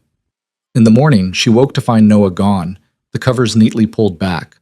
On her nightstand, he'd left a drawing, crayon on paper. It showed a house with 4 stick figures, a tall one labeled Dad, a medium one labeled AVA, a small one labeled Me, and another medium one labeled Maylin. He'd spelled her name wrong, but he'd included her in his family picture. Maylene put the drawing in her desk drawer where she could look at it whenever she doubted whether she belonged here. By the end of the 3rd week, something had shifted. Ava still had her moments of hostility, but they were fewer and farther between. She'd started actually talking to Maylene about school, about the ranch, about the small frustrations of her daily life. Noah sought Maylene out when he needed comfort or companionship, and Caleb had stopped looking surprised to find her still there every morning. The house felt different, lived in, less like a museum of grief and more like a place where actual humans resided. But Maylene knew better than to get comfortable. She'd learned that lesson the hard way in Boston. Just when you think you've found your place, the ground shifts beneath you. She just didn't expect it to shift quite so soon. It was a Saturday morning, almost a month after she'd arrived. Caleb had gone into town for supplies. Ava was at a friend's house, the first time she'd socialized outside of school since Maylene had arrived. Noah was playing in the living room. Maylene was in the kitchen making bread from scratch when she felt it. A wave of nausea, sudden and overwhelming. She barely made it to the bathroom before she was sick. When it passed, she sat on the bathroom floor, her hand pressed to her stomach, her mind racing. It couldn't be. She counted back. 6 weeks since she'd left Boston. 7 weeks since she'd last been with Daniel. A perfunctory encounter that neither of them had particularly enjoyed, going through the motions of a marriage that had already died. 7 weeks. No. No, it wasn't possible. The doctors had been clear. Multiple specialists, multiple tests, all saying the same thing. Her chances of natural conception were less than 5%, effectively zero. It had to be stress, or bad food, or anything other than what her body was trying to tell her. But even as she thought it, she knew. Maylene sat on that bathroom floor for a long time, her mind a white noise of panic and disbelief and something that might have been joy if it wasn't so terrifying. If she was pregnant, and that was a massive if, what did that mean? She was legally still married to Daniel. The divorce papers were in process, but not finalized. If she was carrying his child, the thought made her stomach turn again, and this time it had nothing to do with morning sickness. She couldn't go back. She wouldn't. That life was over. But if there was a child, Daniel's child, he would have rights. Patricia would have rights. They would come for her. They would try to take... Maylene forced herself to breathe. She was getting ahead of herself. First, she needed to know for sure. And she needed to figure out what the hell she was going to do if her impossible second chance was actually real. The nearest pharmacy was in town, a 40-minute drive that Maylene couldn't make without explaining where she was going. She spent the rest of Saturday in a fog of anxiety, going through the motions of cooking and cleaning while her mind spun in circles. By Sunday, her day off, she'd made a plan. She'd borrow Caleb's truck, drive to town, buy a test at the pharmacy, and deal with whatever answer it gave her. The problem was asking for the truck. She found Caleb in the barn Sunday morning, fixing a broken stall door. He looked up when she approached, wiping sweat from his forehead with the back of his hand. "Everything okay?" "Fine. I need to go into town. Would it be all right if I borrowed the truck?" He straightened up, studying her. "You feeling all right? You've been pale the last couple days." "I'm fine. Just need to pick up a few things." "I can drive you. I need to stop by the feed store anyway." "No." The word came out too sharp. Maylene softened her tone. "I mean, thank you, but I'd rather go alone. I just need some personal items." "Momandiskiti isama." Understanding flickered across Caleb's face, and he had the decency to look embarrassed. "Right. Of course. Keys are on the hook by the door. Just be careful on the main road. There's a curve about 10 miles out that's sharper than it looks." Maylene took the truck and drove too fast, her hands tight on the wheel. The landscape blurred past, fields and fences, and the occasional house set back from the road. She tried not to think about Catherine, about a curve that was sharper than it looked, about how quickly everything could change. The town was quiet on Sunday morning. Maylene parked on Main Street and walked to Miller's Pharmacy, a small storefront squeezed between the hardware store and a place that sold both coffee and fishing tackle. A bell chimed when she pushed open the door. The pharmacist, an older man with wire-rimmed glasses, looked up from behind the counter. "Help you find something?" "Just browsing, thank you." She found the pregnancy tests in aisle 3, tucked between the cold medicine and the vitamin supplements. There were 4 different brands. She grabbed the most expensive one, reasoning that if she was going to have her world turned upside down, she might as well get accurate results. At the register, the pharmacist rang it up without comment, but his eyes were kind. "Good luck," he said quietly as he handed her the bag. Maylene drove back to the ranch in silence, the small bag on the passenger seat feeling like it weighed 1,000 pounds. She parked the truck and sat there for a long moment, staring at the house. Through the kitchen window, she could see Ava helping Noah with something at the table. Caleb was probably out working. This life she'd built, fragile and new as it was, felt suddenly precarious. Everything could change in the next 10 minutes. Maylene grabbed the bag and headed inside, going straight to her bathroom. She locked the door, pulled out the test, and read the instructions 3 times, even though they were simple enough. 3 minutes. That's all it would take to know. She took the test and set it on the counter, then sat on the edge of the bathtub and watched the clock on her phone. 1 minute. She'd never wanted children with Daniel, not really. She'd wanted to want them because that's what was expected, what would make Patricia approve, what would secure her place in the family. But the actual desire for a child, that had never been about love or longing. It had been about obligation. 2 minutes. But this, if this was real, this would be different. This would be a child she'd have to choose, a child she'd have to figure out how to protect from a man who'd never wanted her in the first place. Only the family lineage she was supposed to provide. 3 minutes. Maylene stood up, her legs unsteady, and looked at the test. 2 pink lines. She stared at it, waiting for the lines to disappear, to reveal themselves as a trick of the light, or a faulty test, or her desperate imagination. They didn't disappear. She was pregnant. After 3 years of trying, 3 years of doctors and tests and failures and being told it would never happen, she was pregnant, and she had no idea what to do. Maylene sat on the bathroom floor for the second time in 2 days, her back against the tub, the positive test in her hand. She should feel something, joy, terror, anything. Instead, she just felt numb. A knock on the door made her jump. "Maylene, you okay in there?" Ava's voice. Maylene shoved the test into her pocket and stood up. "Fine, just a minute." She splashed cold water on her face, practiced a smile in the mirror that looked more like a grimace, and opened the door. Ava stood there, her arms crossed. "You've been acting weird all weekend. Are you sick?" "No, just tired." "You're lying." "Ava, I'm not stupid. You drove into town on your day off, you've barely eaten, and you look like you're about to throw up every 5 minutes. If you're sick, just say so. Dad can call Sarah, find someone else. I'm not leaving." The words came out fierce, almost angry. "I'm not sick and I'm not leaving, okay?" Ava blinked, surprised by the vehemence. "Okay, geez, I was just asking." She walked away, leaving Maylene standing in the hallway, her heart racing. She wasn't leaving. She'd meant it. Whatever happened with this pregnancy, whatever Daniel tried to do, she wasn't going back to Boston. She'd find a way to make this work. She had to. The next week passed in a blur of denial and secret panic. Maylene threw herself into work, keeping busy enough that she didn't have time to think. She deep-cleaned closets that didn't need cleaning. She reorganized cabinets that were already organized. She cooked elaborate meals that no one had asked for. Ava noticed. "Are you trying to prove something?" "What do you mean?" "You're acting like those people on cooking shows who go crazy trying to impress the judges. We don't need gourmet pot roast. We're fine with regular pot roast.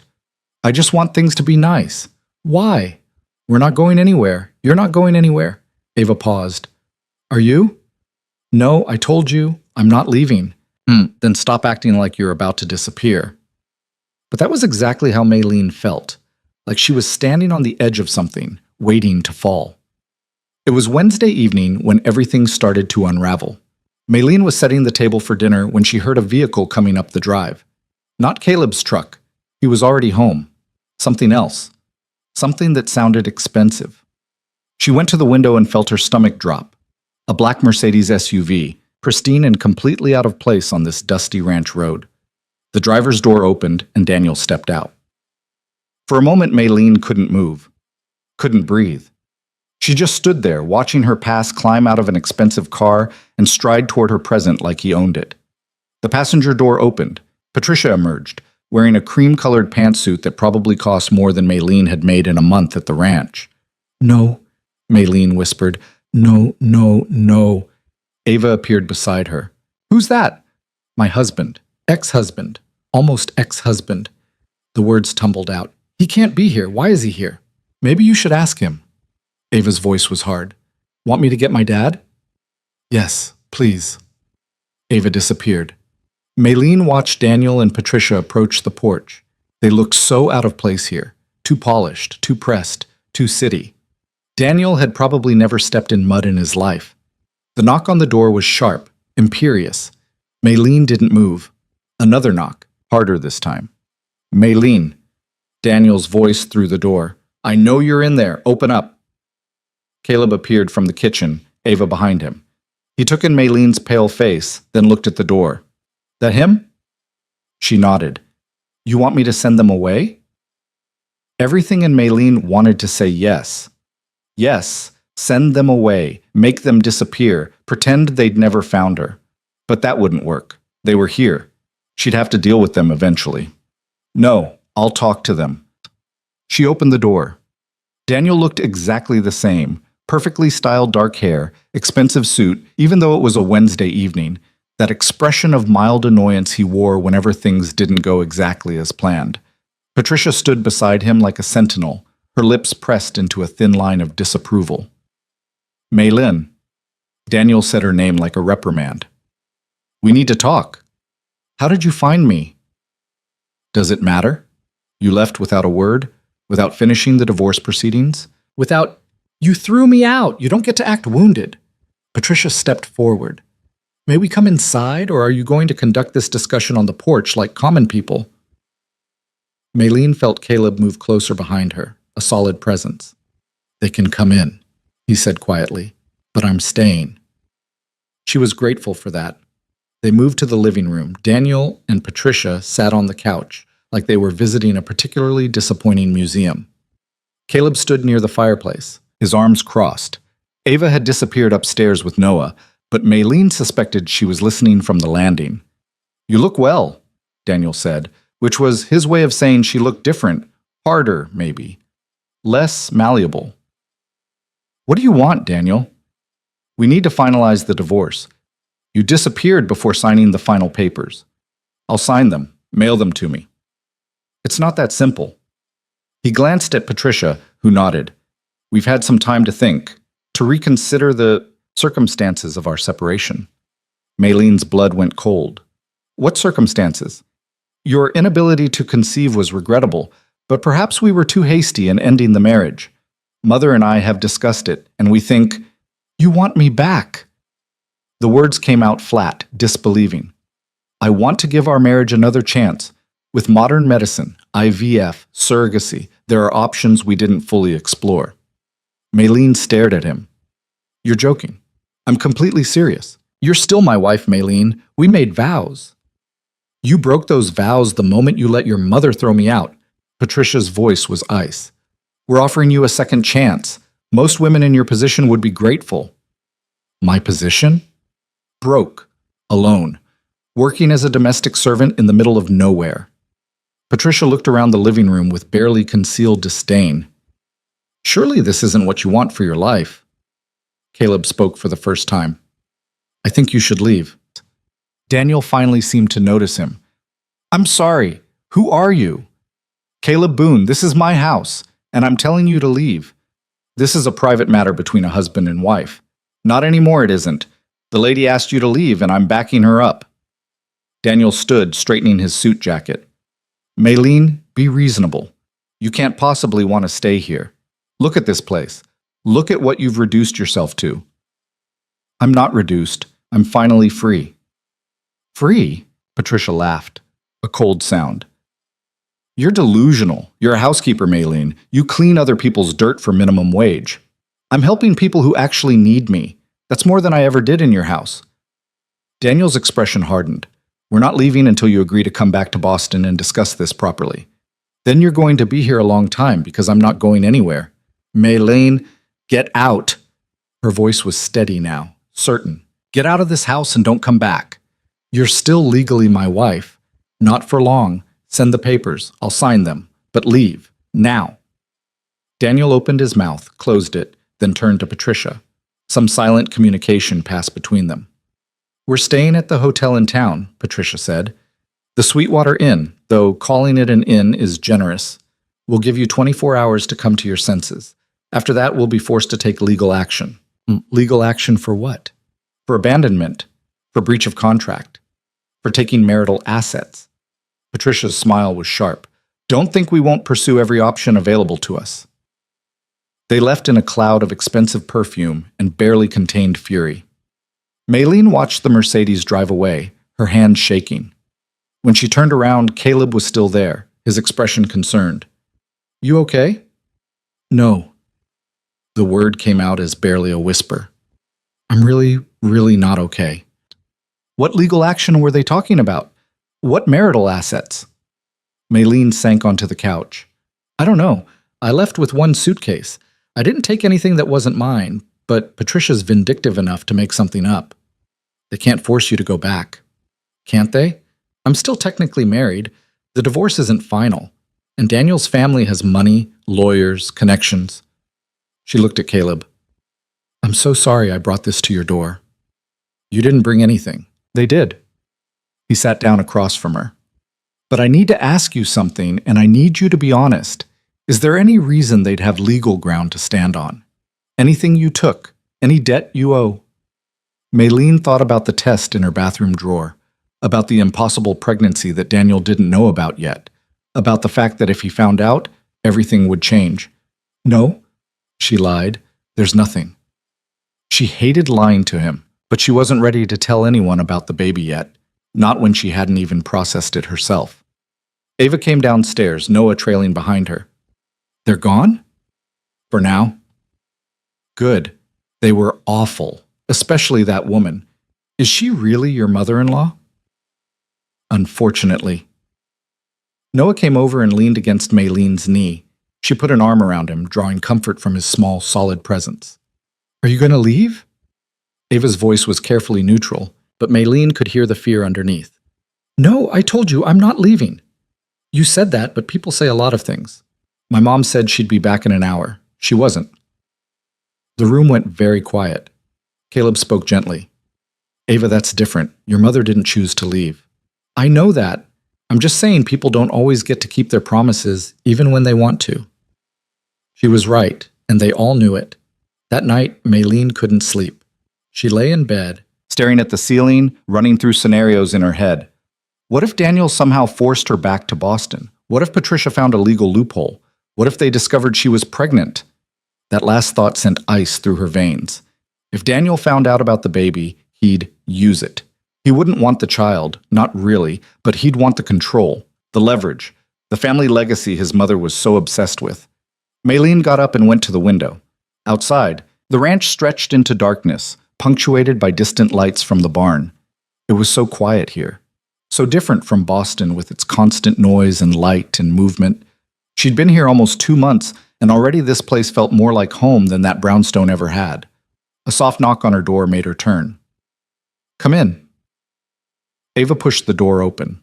She was wearing pajamas with cartoon cats on them, which was so at odds with her usual tough exterior that Maylene almost smiled. Can't sleep either? Maylene asked. I keep thinking about what that woman said, about you being a servant. I am, technically. It's my job. But you're not just a servant. Ava struggled for words. You're part of things now. You help with my homework. You make Noah smile. You make Dad actually eat breakfast instead of just drinking coffee. You matter. Maylene felt tears prick her eyes. Thank you, Ava. That means more than you know. Are you really not going back? I'm really not going back. Ava nodded, then surprised Maylene by crossing the room and hugging her quickly, fiercely. Good, because I kind of got used to having you around. She left before Maylene could respond, closing the door softly behind her. Maylene sat on her bed, her hand unconsciously moving to her stomach. She had to tell someone about the pregnancy. She couldn't carry this alone anymore. But who? Caleb barely knew her. Sarah Mitchell might help, but she'd probably insist Maylene see a doctor, which would mean records, which could somehow get back to Daniel.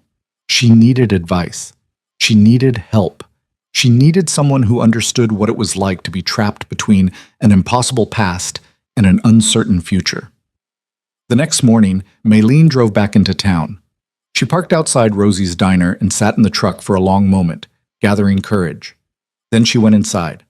Rosie was behind the counter, pouring coffee for the morning crowd. She looked up when Maylene entered, her expression shifting from professional welcome to genuine concern. Maylene, you look like hell. Sit down. I'll get you some coffee. Actually, can we talk? Privately? Rosie studied her for a moment, then nodded. Martha, take over for a bit. She led Maylene to a small office in the back, barely bigger than a closet. What's going on? Maylene hadn't planned what to say, so it all just came tumbling out. The pregnancy. Daniel showing up. The fear that he'd find out and use it against her.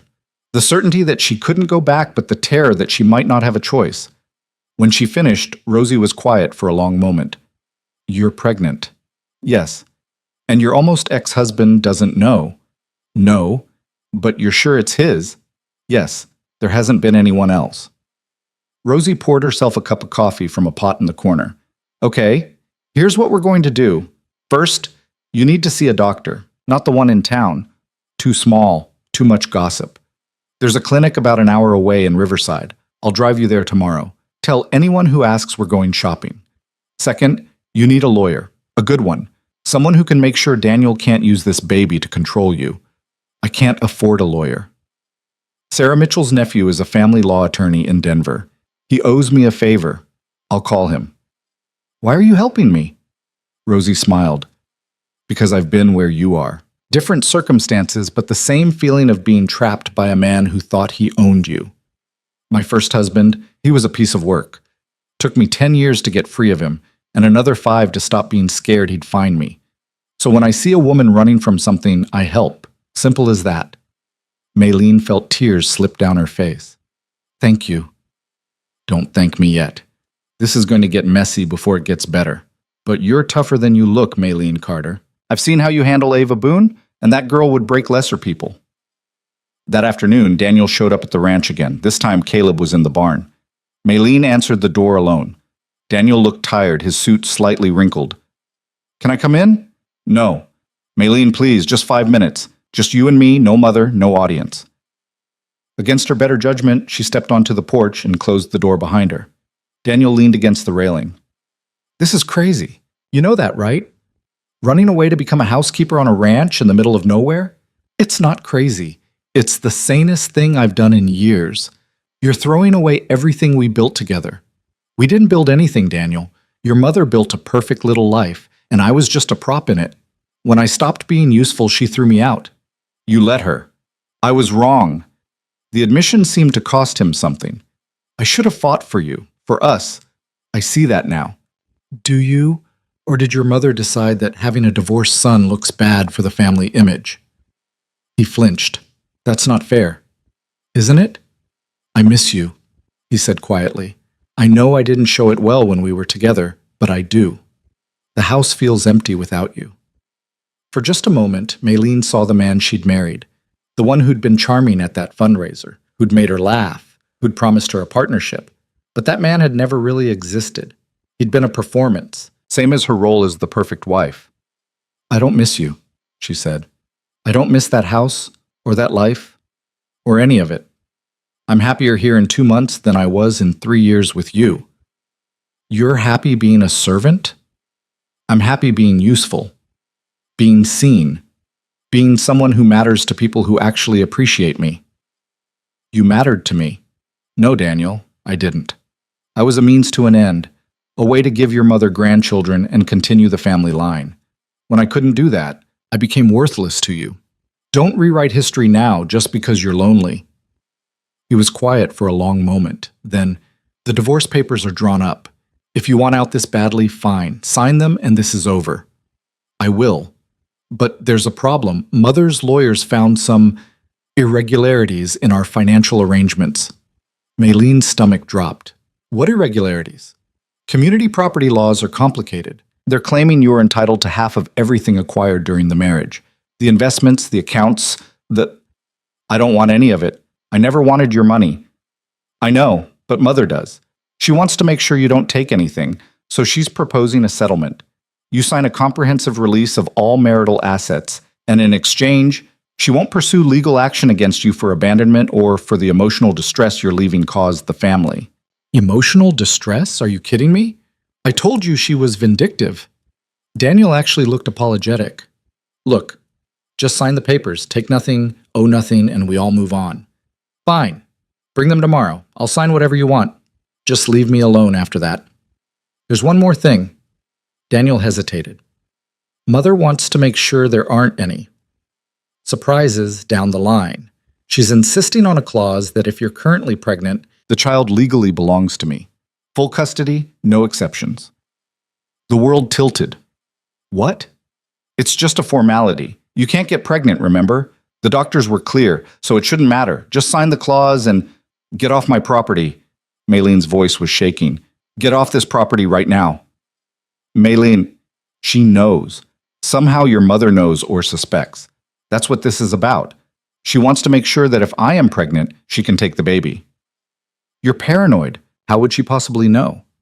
I don't know, but I'm not signing anything until I talk to a lawyer. Now leave. Daniel's expression hardened. You have until Friday. After that, Mother's filing a lawsuit for everything she can think of. And trust me, she can think of a lot. He left. Maylene stood on the porch, her arms wrapped around herself, trying not to shake. When she turned around, Caleb was standing in the doorway. How much of that did you hear? She asked. Enough. He stepped onto the porch. You're pregnant. It wasn't a question. Maylene nodded, unable to speak. Is it his? Yes. Does he know? No, but Patricia suspects. I don't know how, but she suspects. Caleb was quiet for a long moment. What do you want to do? I want to keep this baby. I want to stay here. I want to never see Daniel or his mother again. But I don't know how to make any of that happen. We'll figure it out. Why would you help me? This isn't your problem. You're part of this household now. That makes it my problem. He looked at her steadily. Besides, I've seen how you are with Noah and Ava. You're going to be a good mother, better than what that family would provide. Those words unlocked something in Maylene. She started crying, ugly, gasping sobs that she'd been holding back for weeks. Caleb, looking uncomfortable but determined, put an arm around her shoulders. It's going to be okay. We'll get you a lawyer, fight this thing properly. Patricia Carter might have money, but she doesn't have jurisdiction out here. This is different territory. She'll find a way. She always does. Maybe, but she hasn't met Sweetwater Valley yet. We protect our own here. Maylene wanted to believe him, but she'd learned the hard way that protection was a fragile thing, easily broken by people with enough money and determination. Still, standing there on that porch with Caleb's steady presence beside her and the ranch stretching out beyond them, she felt something shift. She wasn't alone anymore.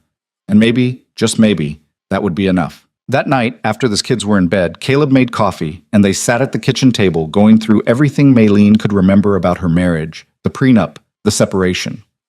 The prenuptial agreement was ironclad, Maylene said, her hands wrapped around the mug for warmth. Patricia's lawyers drew it up. My parents had just died, I was alone, and I signed without really reading it. I trusted Daniel. Big mistake. I know that now. She took a sip of coffee, grimacing at the bitterness. The agreement stated that if the marriage ended without children within 5 years, I got nothing. No alimony, no property settlement, nothing. I walked away with whatever I came in with. Which was? A car that died 2 months before I left. Some furniture and storage. About $3,000 in a savings account that I've been living off of until you started paying me. Caleb was quiet for a moment. What about the baby? Did the prenup address children? It said that any children born during the marriage would remain with the father in the event of divorce, with visitation to be determined by the court. But it was all theoretical. The doctors said I couldn't get pregnant naturally. Obviously they were wrong. Obviously. Maylene set down her cup.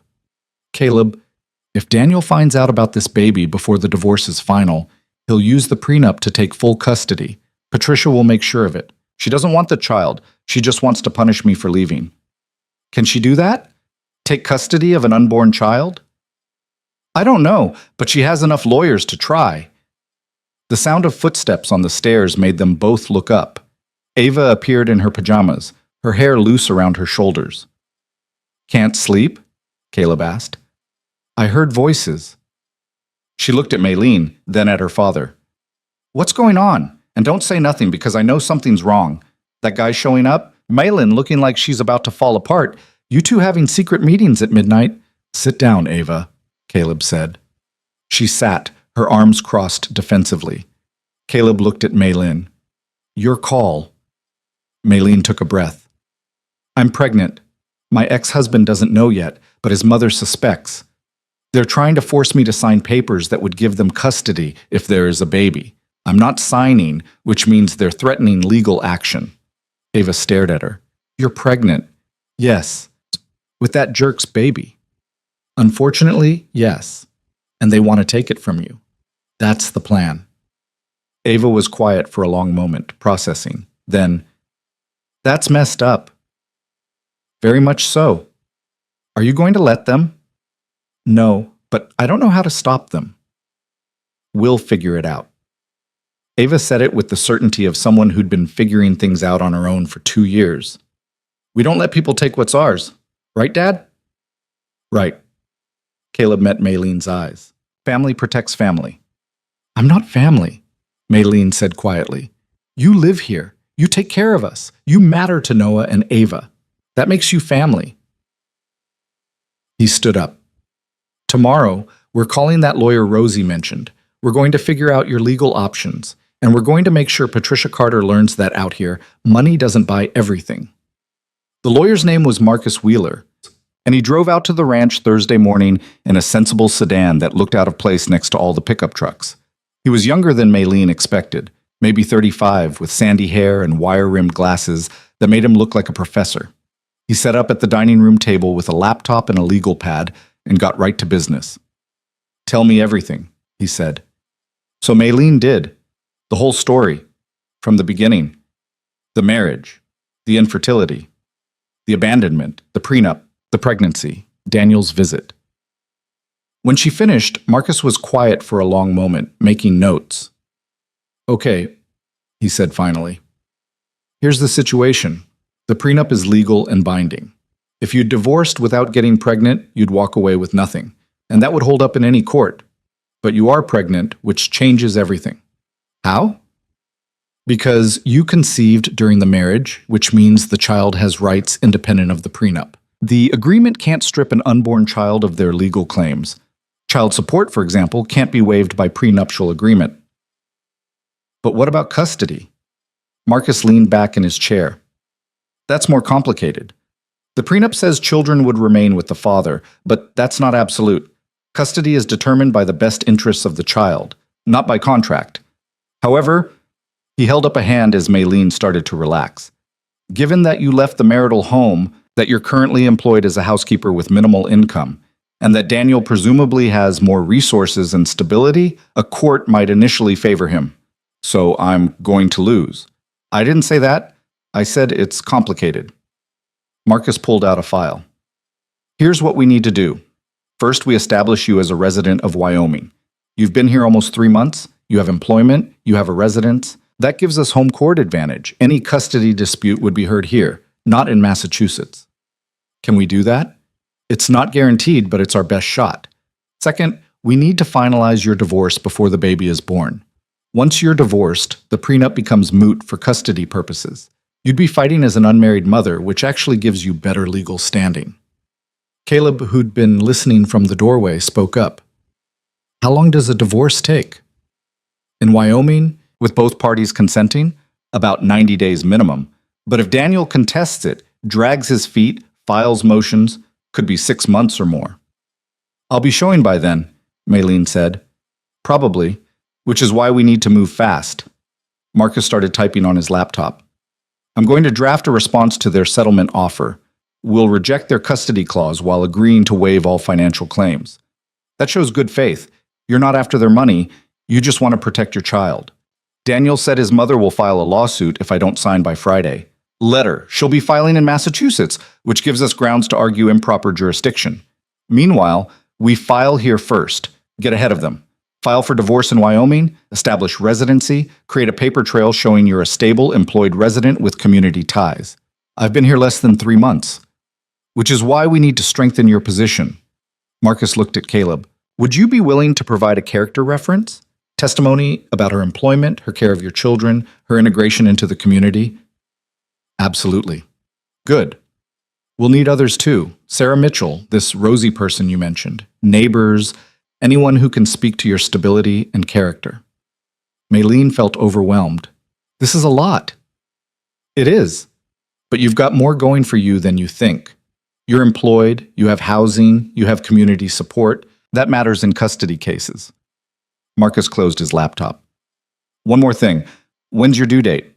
I'm not sure exactly. Maybe 7 months from now? Late September? Early October? Okay, that gives us time. My advice? Lay low. Don't engage with Daniel or his mother directly. Let me handle all communication. Focus on building your life here, establishing roots. Make Wyoming your home in every way that matters. After Marcus left, Maylene felt exhausted. Caleb made her sit down while he heated up leftover soup. You didn't have to do all that, Yisidadim, she said. Offer to testify. Get involved in my mess. You're part of this household. That's not a mess. That's family. I'm your housekeeper. You're more than that and you know it. He set the soup in front of her. Eat. You're eating for two now. The reminder made her put a hand on her still flat stomach. A baby. She was actually going to have a baby. The thought was terrifying and wonderful in equal measure. That afternoon, Sarah Mitchell showed up unannounced. Rosie called me, she said, marching into the kitchen. Told me everything. Why didn't you tell me yourself? I barely processed it myself. Fair enough. Well, you've got my support. I'll testify, write letters, whatever you need. Patricia Carter sounds like a piece of work. That's one way to put it. Sarah sat down at the table. I need to ask you something, and I want you to be honest. Are you staying here because you want to, or because you have nowhere else to go? Maylene thought about it. Both, maybe? When I first came here, it was just escape. Anywhere that wasn't Boston. But now, she looked around the kitchen, at the worn counters she'd scrubbed clean, at the window with the view of the mountains, at the children's drawings stuck to the refrigerator with magnets. Now it feels like home, more than that house in Boston ever did. Oh, good. Because if you're going to fight for custody, you need to convince a judge that this is where you belong, not just where you ran to. I know. Do you? Because running and staying are different things. Running is temporary. Staying is a choice you make every day. Sarah's words stuck with Maylene for the rest of the day. Was she running or staying? The answer should have been simple, but it wasn't. She was still thinking about it that evening when Ava came to find her. Hey, can I talk to you about something? Of course. They sat on the porch steps, watching the sun sink toward the mountains. The air was getting cooler, spring was coming, but winter hadn't quite let go yet. My birthday is in 2 weeks, Ava said. April 14th. Okay. I'll be 15. That's a big one. I guess. Ava picked at the hem of her jeans. My mom used to make a big deal about birthdays. Themed parties when I was little, then just family stuff when I got older. But after she died, Dad kind of forgot about them. Last year, he remembered the day of, bought me a card from the gas station. It was fine. I didn't care. The way she said it made clear she had cared, very much. What would you like this year? Maylene asked gently. I don't know. Nothing big. Just something that feels like it matters. Like I matter. Maylene put an arm around her shoulders. You matter, Ava. So much. I know. I'm starting to know. It's weird having someone around who actually notices things. Like when I'm struggling with homework, or when I'm upset about something. Mom was like that. She just knew. I'm not trying to replace your mother. I know, but I think she'd like you. She'd like that you're here, taking care of Dad and Noah and the house. Taking care of me. They sat in comfortable silence for a moment. I'll make your birthday special, Maylene said. I promise. You don't have to. I want to. Ava smiled, small but real. Okay, thanks. That night, Maylene started planning. She had 2 weeks to make a birthday celebration that would show Ava she mattered, that someone cared enough to pay attention. The next morning, Daniel called. Maylene almost didn't answer, but Marcus had said to document everything. She put the phone on speaker with Caleb in the room as a witness. Maylene, we need to talk about yesterday. You can talk to my lawyer, Marcus Wheeler. I'll text you his information. You got a lawyer? Maylene, that's not necessary. We can work this out between us. No, we can't. Your mother made sure of that when she tried to force me to sign away custody of a baby I'm not even confirmed to be carrying. There was a pause. So you are pregnant. Maylene closed her eyes. She'd just confirmed it. Goodbye, Daniel. Wait. If you're pregnant, we can work something out. Visitation, shared custody. Through lawyers. That's the only way this happens now. Mother just wants what's best for the family. I'm not part of your family anymore. The baby won't be either. That's not your decision to make alone. Watch me. She hung up before he could respond, her hands shaking. That went well, Caleb said dryly. I just confirmed the pregnancy. Marcus is going to kill me. You didn't confirm anything. Daniel was fishing, and you didn't take the bait. I basically admitted it. Basically isn't legally binding. He pulled out his phone. But we should call Marcus anyway, let him know about the call. Marcus was surprisingly calm when they told him. It doesn't change anything. They were going to find out eventually. At least now we can stop pretending and focus on the actual fight. Which is? Establishing you as a Wyoming resident with a stable life. How's that birthday party planning going? Maylene blinked. How did you know about that? Small town. Sarah mentioned it to Rosie. Rosie mentioned it to me. Community involvement is good. Shows you're building a life here, making connections. Keep doing that. After the call, Caleb looked at her. You're really planning a party for Ava? I promised her. Why? Because that's exactly the kind of thing Catherine would have done. Making everything special, paying attention to what people needed. He paused. She'd like you, my wife. She'd like what you're doing here. I hope so. I know so. Over the next week, Maylene threw herself into party planning while simultaneously trying to establish her Wyoming residency. She got a library card. She opened a bank account at the local credit union. She registered to vote. Every small action creating a paper trail, a proof of belonging. She also started showing, just barely, a slight curve to her stomach that she could still hide under loose shirts. But it was there, undeniable evidence of the life growing inside her. Noah noticed first. He pointed at her stomach one morning, then looked up at her with questioning eyes. Yes, she said quietly. There's a baby in there. He smiled and put his small hand on her stomach, gentle and wondering. You're going to be a big brother. Well, another big brother. Is that okay? Noah nodded enthusiastically, then ran off to find Ava. When Ava came downstairs, she looked at Maylene's stomach with wide eyes. It's real. I mean, I knew it was real, but seeing it makes it real. Yeah. Are you scared? Terrified. Good, you should be. Babies are a lot of work. I've been helping with Noah since he was born. They cry constantly and smell bad and need everything done for them.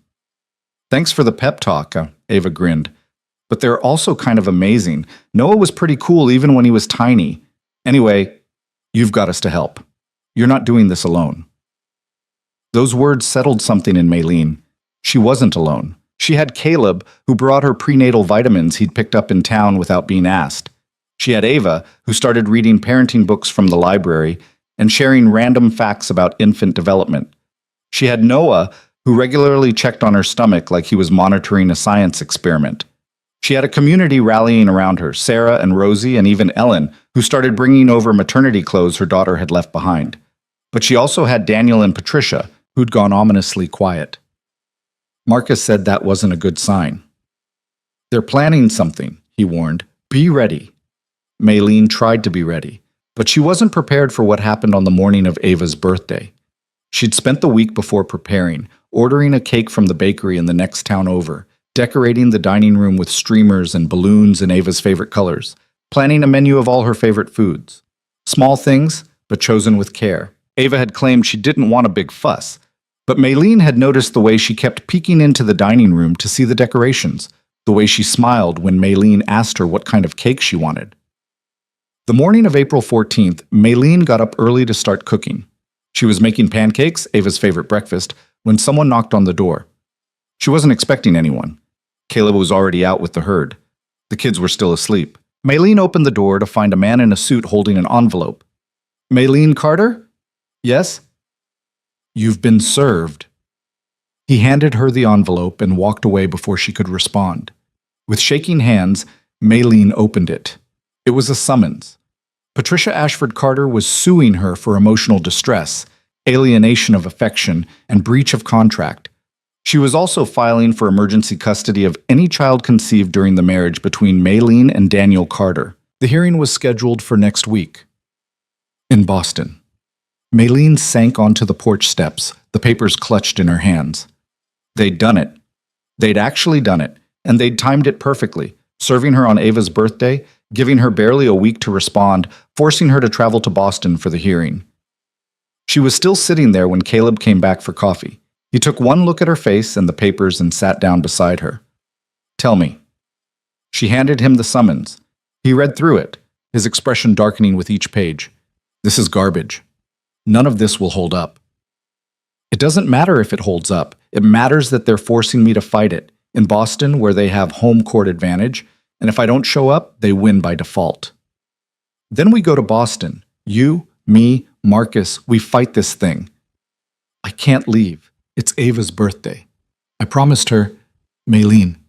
Caleb's voice was gentle. "Ava will understand." "No, she won't. She'll think I'm just like everyone else who's let her down.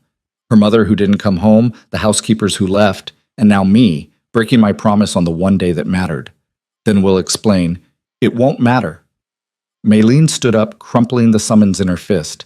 Patricia knew exactly what she was doing. She's forcing me to choose between fighting for my baby and being here for Ava. She's making sure I lose either way. She went inside, needing to move, to do something. She went back to making pancakes with mechanical precision, her mind spinning. The pancakes were burning when Ava came downstairs. "Something smells weird," she said, then stopped when she saw Maylene's face.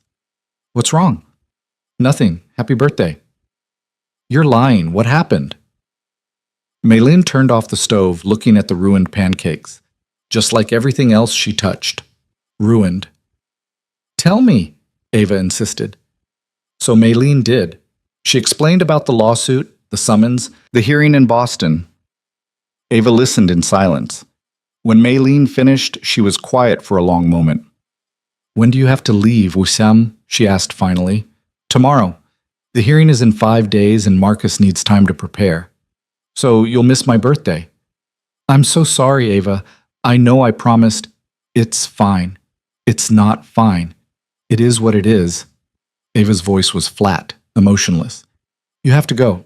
I get it. Ava." "I said it's fine. I'm going back to bed.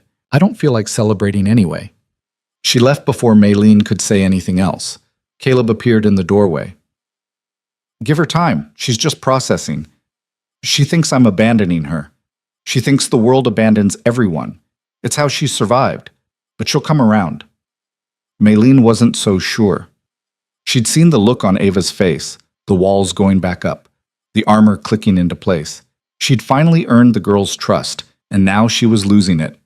But what choice did she have? If she didn't go to Boston, didn't fight this lawsuit, Patricia would win. She'd lose the baby before it was even born. Maylene spent the rest of the day in a fog, going through the motions. She'd made Ava's favorite dinner anyway, pot roast with roasted vegetables and homemade rolls. She'd set up the decorations, put the cake in the center of the table. When it was time for dinner, Ava came downstairs silently and sat at the table. Noah, sensing the tension, was quieter than usual. Caleb tried to make conversation, but it fell flat. They sang happy birthday. Ava blew out her candles without making a wish. "What did you wish for?" Noah whispered, the first words he'd spoken all evening. "Nothing," Ava said. "Wishes don't come true anyway." After dinner, Maylene brought out the present she'd wrapped, a leather journal with Ava's initials embossed on the cover, and a set of expensive gel pens. "I noticed you're always writing in that beat-up notebook," Maylene said. "I thought you might like something nicer." Ava opened it slowly, running her fingers over the embossed initials. For a moment her face softened. Then she closed it and set it aside. "Thanks." That night, Maylene packed for Boston with a heavy heart. She was zipping up her suitcase when someone knocked on her door. "Come in." Ava entered, still holding the journal. She sat on the edge of Maylene's bed. "I'm being a brat," she said finally. "You're being a teenager who's been disappointed too many times." "Same thing." Ava traced the embossed initials. "This is really nice. Like, really nice. You paid attention to what I needed." "Of course I did. My dad wouldn't have noticed I needed a new notebook. Not because he doesn't care, but because he's so busy trying to keep everything together that he misses the small stuff. But you noticed. Ava, I know you have to go to Boston. I know you have to fight for your baby. I'm not actually mad about that. I'm just..." She struggled for words. "I'm scared that you won't come back. that this will be like my mom. You'll leave for what's supposed to be a short trip, and then you just won't come home. Maylene pulled her into a hug. I'm coming back. I promise you, I'm coming back. You can't promise that. Life doesn't work that way. You're right. I can't promise nothing will happen, but I can promise I'm going to do everything in my power to come back to you and Noah and your dad and this ranch. This is my home now. You're my family, and I fight for my family. Ava was quiet for a moment. Then, okay, go fight. Win. Come home. I will. And Maylene, happy birthday to me when you get back. Like actually happy, with cake and everything. Deal. The next morning, Caleb drove Maylene to the airport in Billings. Marcus was meeting them in Boston. As they drove away from the ranch, Maylene looked back to see Ava and Noah standing on the porch, watching. She'd come here 3 months ago with nothing but a suitcase and a need to escape. Now she was leaving with everything to lose. Boston felt like a different planet. Maylene stepped off the plane into Logan Airport and was immediately overwhelmed by the noise, the crowds, the artificial lighting that made everything look slightly sickly. After 3 months of wide-open spaces and clean air, the city pressed in on her from all sides. Marcus was waiting at baggage claim, looking tired. Good flight? Fine. She grabbed her suitcase off the carousel. Where are we staying? Budget hotel near the courthouse. I know it's not glamorous, but I don't care about glamorous. I just want to get this over with and go home. The words slipped out naturally. Home. Not back to Wyoming, not back to the ranch. Home. Marcus smiled. That's good. Keep that energy for the hearing. They spent the next 3 days preparing. Marcus drilled her on potential questions, walked her through courtroom procedure, explained what Patricia's lawyers would likely try to do. They're going to paint you as unstable, he warned. A woman who abandoned her marriage, ran across the country, took a menial job. They'll argue you're unfit to raise a child. I'm more fit now than I ever was in that house. I know, but we need to prove it. That's why Caleb's character reference is crucial, and Sarah's, and the documentation of your employment, your community involvement, everything. On the 4th day, Caleb arrived. Maylene hadn't expected him to come. He'd said he would testify remotely if needed, but there he was in the hotel lobby looking deeply uncomfortable in dress pants and a button-down shirt. You came, she said. Figured you could use the backup. He shifted his weight. Besides, I've never testified in court before. Seemed like something I should do in person. You didn't have to leave the ranch. The kids are with Ellen. She's thrilled to have them for a few days. Says it makes her feel useful. He looked around the lobby with barely concealed distaste. How do people live like this? All this concrete and noise? You get used to it. I wouldn't want to. That night, unable to sleep, Maylene walked down to the hotel's small business center and checked her email. There was one from Ava, sent earlier that day. Maylene, Dad said you're nervous about tomorrow. Don't be. You're tougher than you think. Also, Noah wants me to tell you the baby probably misses Wyoming already because Boston is too loud. He's weird, but he's probably right. Win this thing and come home. We miss you. Ava Maylene read it 3 times, then screenshot it to show Marcus. Can we use this? Use what? Evidence that I have a support system, that there are kids in Wyoming who need me, who consider me part of their lives. Marcus considered it. Maybe, though they'll argue you're just an employee who's become overly attached, but it shows integration into the community, which helps our residency argument. The morning of the hearing, Maylene dressed carefully in the one professional outfit she owned, a navy dress and blazer she'd worn to interviews back when she thought her life would be about hospitality management. It felt like a costume from someone else's life. The courthouse was exactly as intimidating as she'd feared, all marble and authority, designed to make people feel small. Patricia and Daniel were already there with their legal team, 3 lawyers in expensive suits who looked like they ate cases like this for breakfast. Patricia wore cream-colored Chanel and an expression of absolute certainty that she would win. Daniel looked uncomfortable. He caught Maylene's eye and seemed like he wanted to say something, but Patricia's hand on his arm stopped him. All rise. Judge Margaret Hendricks entered, a woman in her 60s with steel-gray hair and an expression that suggested she'd seen everything and wasn't impressed by any of it. Be seated. We're here for preliminary motions in Carter versus Carter. Ms. Ashford Carter is seeking emergency custody of an unborn child allegedly conceived during the marriage of her son, Daniel Carter, and the respondent, Maylene Carter. Let's start with jurisdiction. Counselor?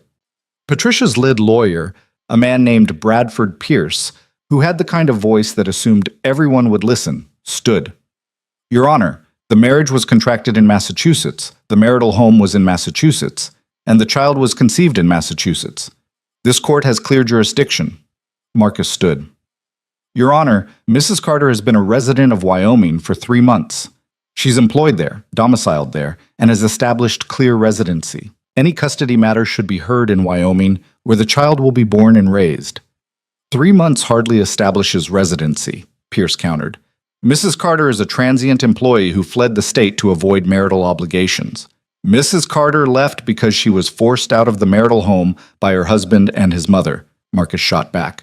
She's rebuilt her life in Wyoming, where she has employment, housing, and community support. Judge Hendricks held up a hand. I'll hear testimony on the residency question, but first, let's establish the facts. Mrs. Carter, are you pregnant? Maylene stood. Yes, Your Honor. How far along?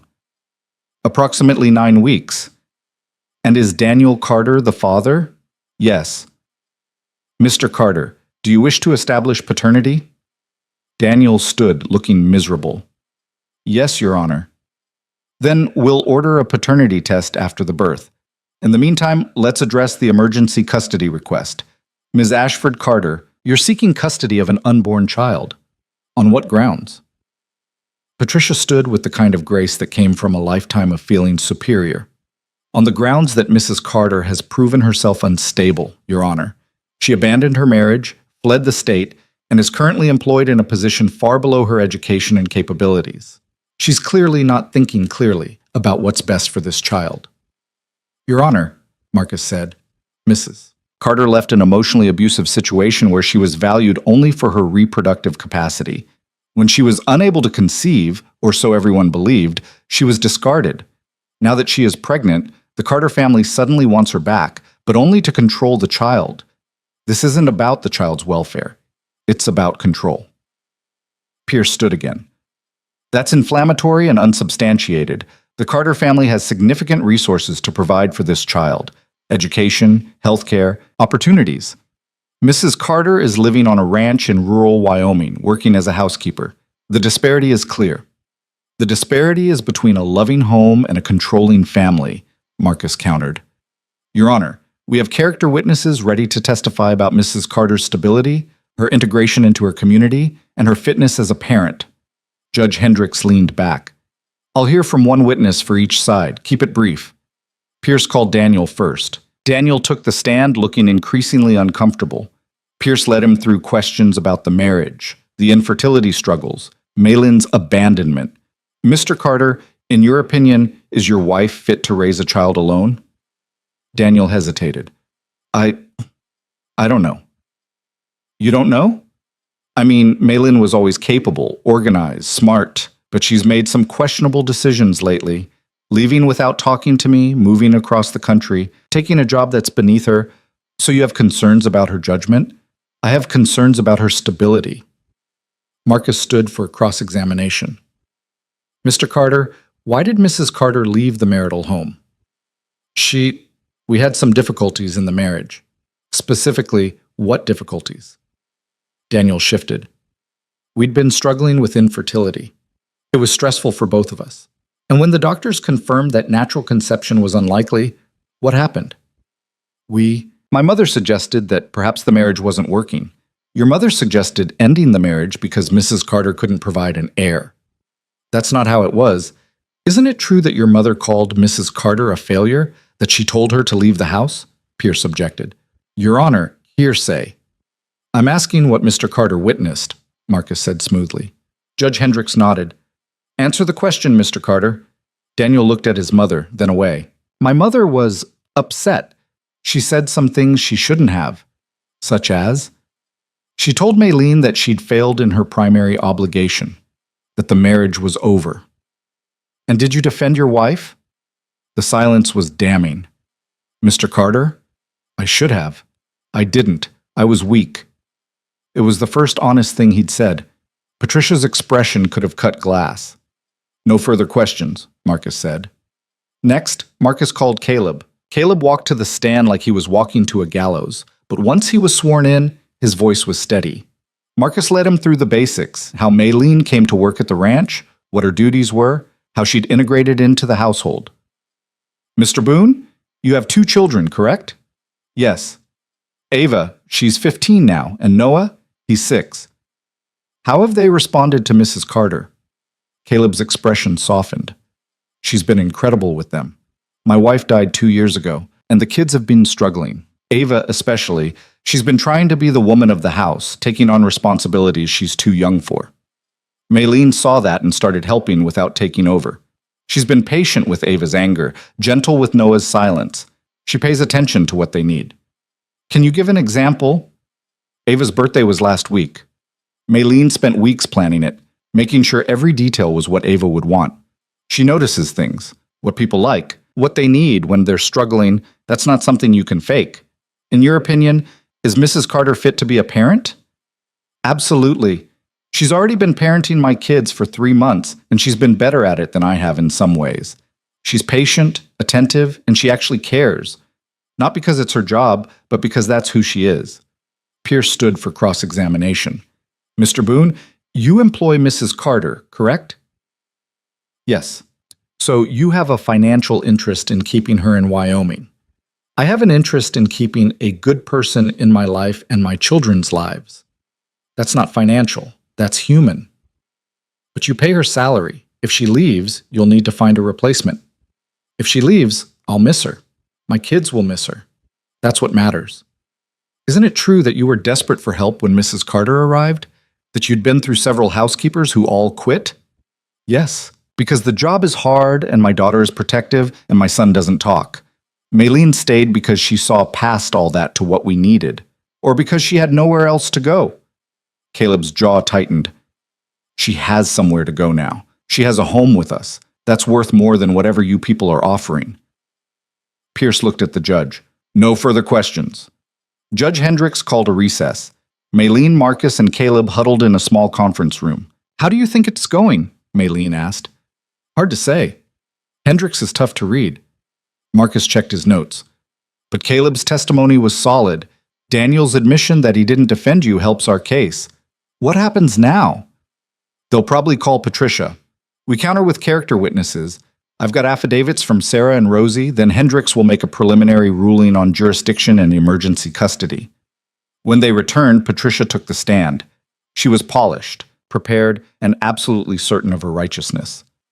Pierce led her through her concerns about Maylene, the abandonment, the impulsive decision to move, the unsuitable employment. In your opinion, Ms. Ashford Carter, what's best for this child? Stability, resources, a proper education, and upbringing. My son can provide all of that. Mrs. Carter is living hand-to-mouth on a ranch, working a job with no future. She's thinking emotionally, not practically. Marcus stood for cross-examination, and his first question cut right to the point. Ms. Ashford Carter, why do you want custody of this child? Patricia blinked. Because it's my grandchild.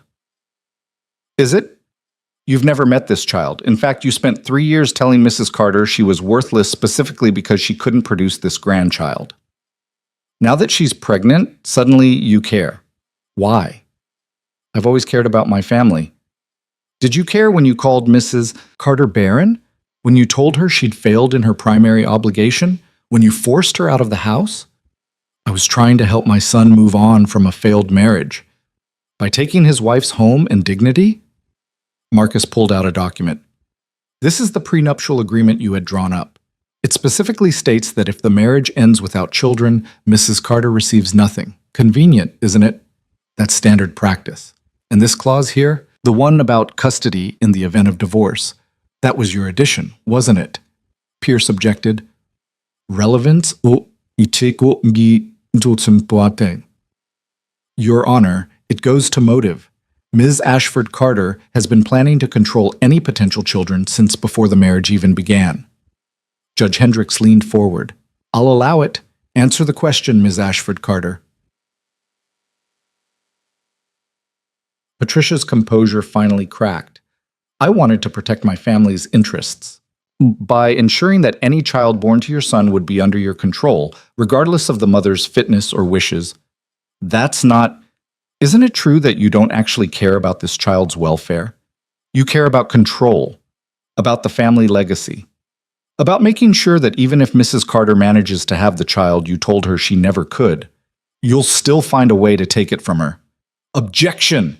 Pierce was on his feet. Counsel is badgering the witness. Sustained. Move on, Mr. Wheeler. Marcus looked at Patricia. No further questions. I think we've established motive clearly enough. When Patricia stepped down, she looked genuinely shaken. Daniel wouldn't meet her eyes. Judge Hendricks called both legal teams to the bench. Maylene couldn't hear what was being said, but she could see Marcus arguing forcefully, Pierce responding, the judge asking questions. Finally, Hendricks returned to her seat. I've heard enough for today.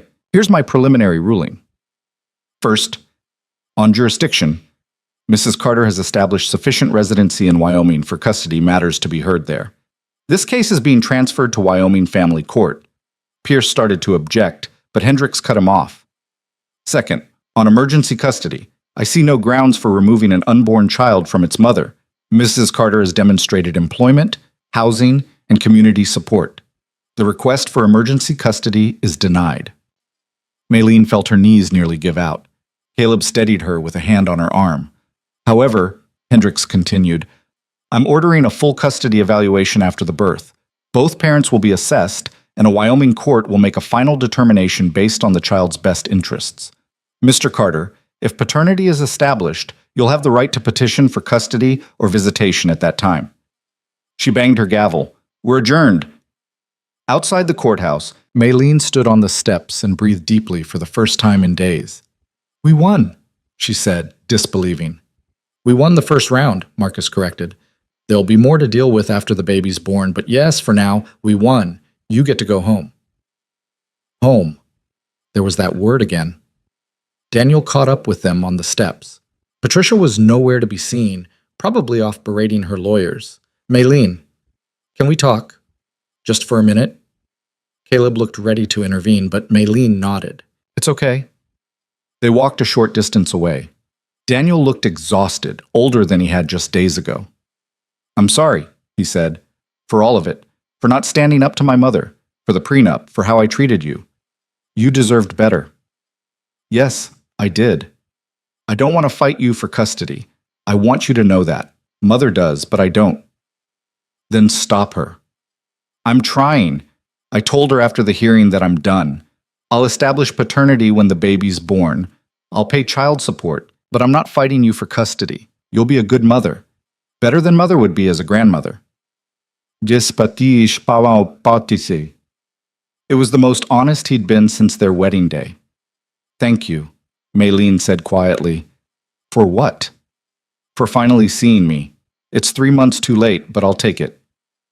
He smiled sadly. You're different, stronger.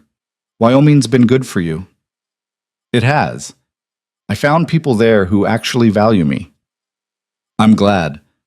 He glanced back toward the courthouse. I should go. Mother's going to need damage control. But Maylene, I mean it. I won't fight you, and I'll try to keep Mother from fighting you either, though no promises there. I'll take what I can get. They shook hands, formal, final, and he walked away. Caleb appeared at her elbow. You okay? Yeah, I think I actually am. That night, Maylene, Caleb, and Marcus celebrated with takeout Chinese in the hotel conference room. What happens next? Maylene asked. You go home, live your life, have your baby, Marcus said.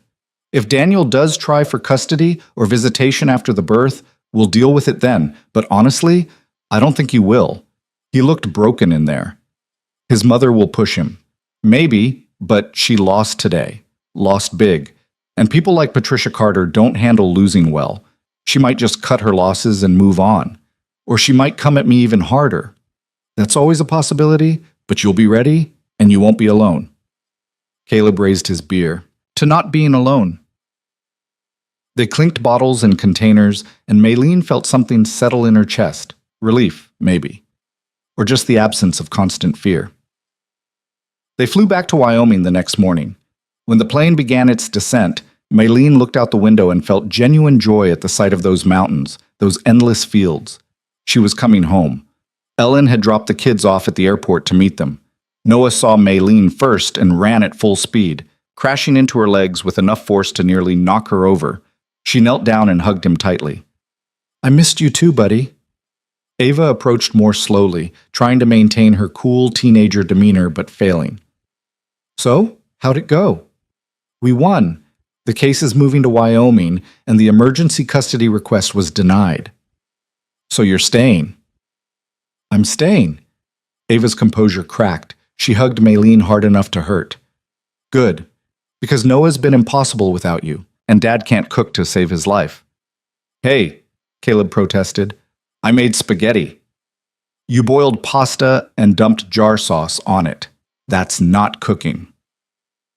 They drove home bickering good-naturedly, and Maylene sat in the back with Noah's hand in hers, watching the landscape roll past. When they pulled up to the ranch, she noticed something different. The porch had been cleaned up, the broken equipment removed, the flower beds weeded. "We had some time," Ava said, following her gaze. "Figured we should make the place look nice for when you got back." Maylene's eyes stung with tears. "Thank you." "Yeah, well, it's your home too. Should look like it." That evening, after the kids were in bed, Maylene and Caleb sat on the porch with coffee, watching the sun set behind the mountains. "Thank you," Maylene said, "for coming to Boston, for testifying, for all of it. You don't need to thank me. I do, though. You didn't have to get involved in my mess. It stopped being just your mess when you became part of this family." He was quiet for a moment. "I mean that. You're not just the housekeeper anymore, Maylene. You're part of us." "What does that make me exactly?" "I don't know. We'll figure it out." He looked at her.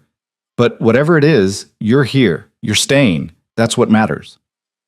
They sat in comfortable silence, and Maylene put a hand on her stomach, feeling the slight swell where her baby was growing. She'd left Boston broken, convinced she was worthless because she couldn't do the one thing she was supposed to. Now she was sitting on a ranch in Wyoming, pregnant with a child she'd thought she could never have, surrounded by people who valued her for who she was, not what she could produce. The irony wasn't lost on her. Over the next few months, Maylene's life settled into a new rhythm. Her pregnancy progressed normally. Morning sickness gave way to energy, then to the third trimester exhaustion. Her stomach grew round and obvious. The baby kicked constantly, especially at night.